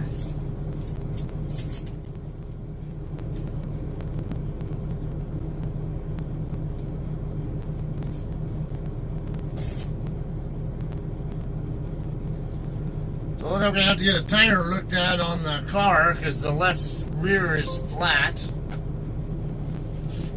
Have to figure out why it is that way. Let's see. 3539 blue Freightliner. Kind of why when I spot them, whatever. And 4101, that sounds familiar too.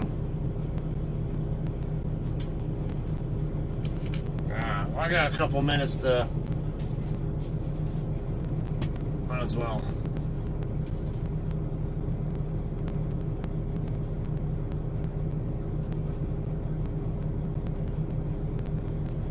Let's check my records. Come on. Not to mention, if I don't, I will forget to log my miles anyway. Super green here, talking with mouth closed.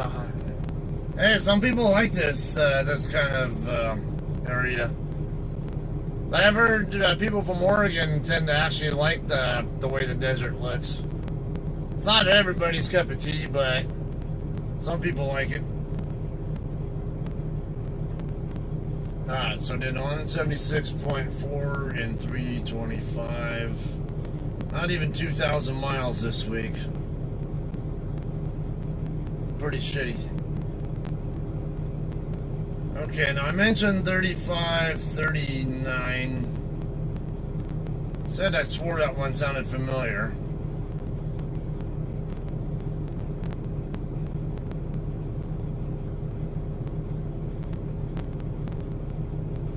Oh, yeah, Tim Albrecht. At least he used to be the one who was in it. I don't know if he's still in it. I didn't check I didn't see what letter was on the end of that truck, but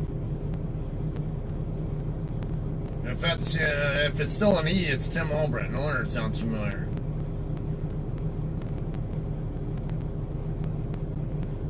Alright, how about 4101? That sounds familiar too.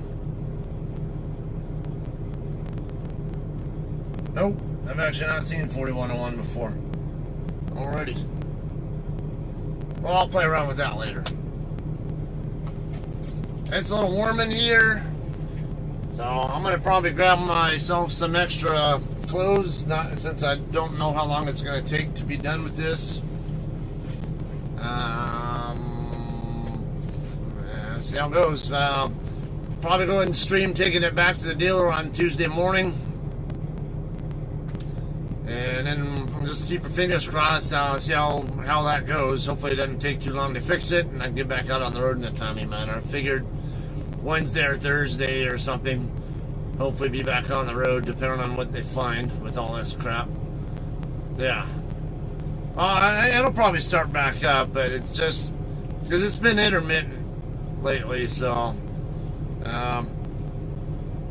just as long as I get it to start one more time, we're good. And just tell them, because my MIL light is on, so at least give them something to look at. So, alright, well, I'm going to go and wrap up and go offline, and let's say maybe Tuesday morning when I go to take the truck back to the dealer for repairs, I will go ahead and stream that. And we'll see you guys then, alright? Thanks for hanging out, everyone. We'll see you guys Tuesday.